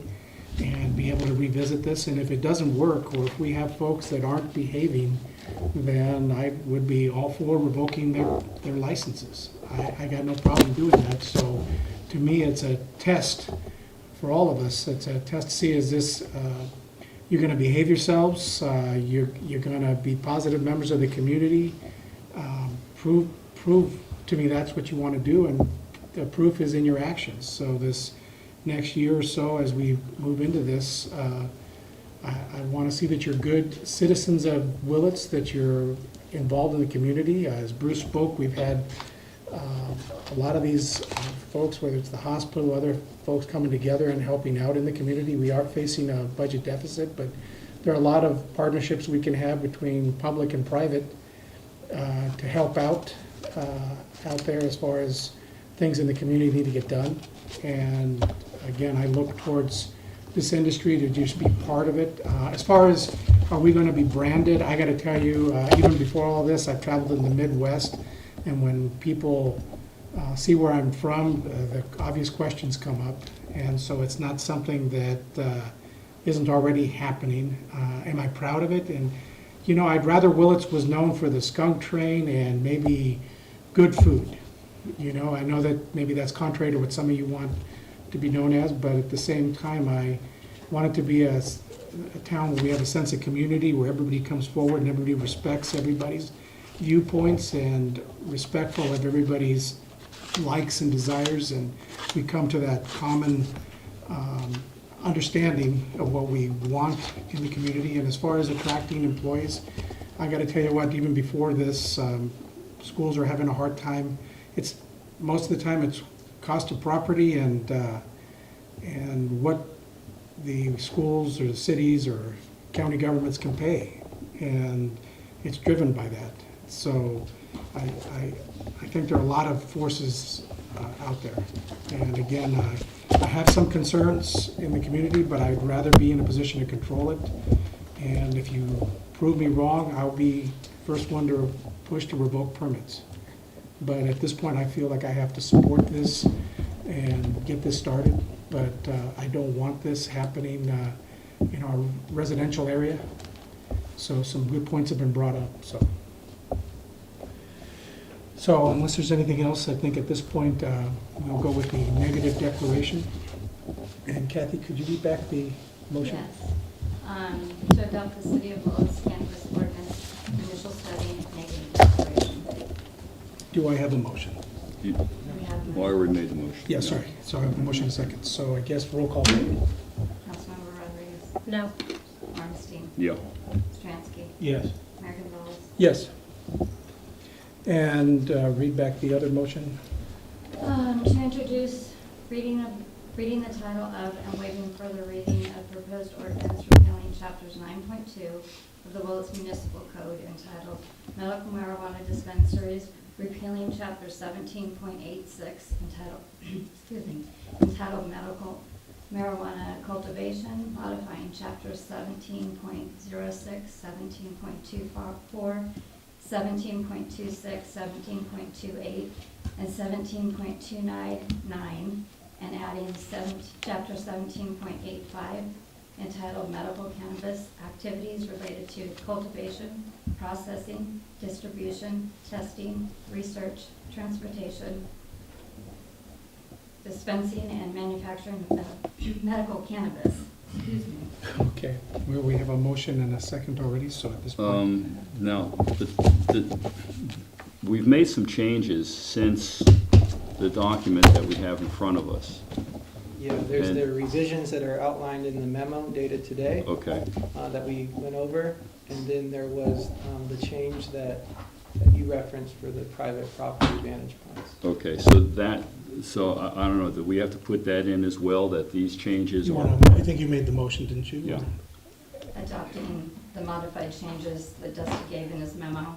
And the one today. The thing about the private Right. property. And that was Ron that made the motion for this, right, or was it Larry? It was Larry. That was Larry, excuse me. So are you willing to I mean, amend? it's okay. Larry amends that motion, and Okay. so, all right, roll call. Yes, Councilmember Rodriguez. No. Ornstein. Yes. Yes. Stransky. Mayor Gonzalez. Yes. Okay, thank you, everybody.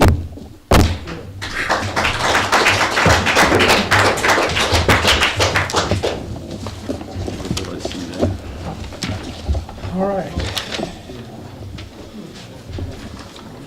I guess at this point, any good and welfare?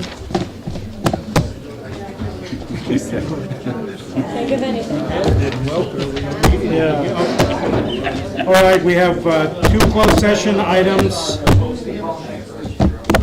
Conference with legal counsel pursuant Government Code 54956.9B. Anticipated litigation pursuant Government Code 54957. Recruitment and potential public employee appointment city manager. Report out if there's anything to report.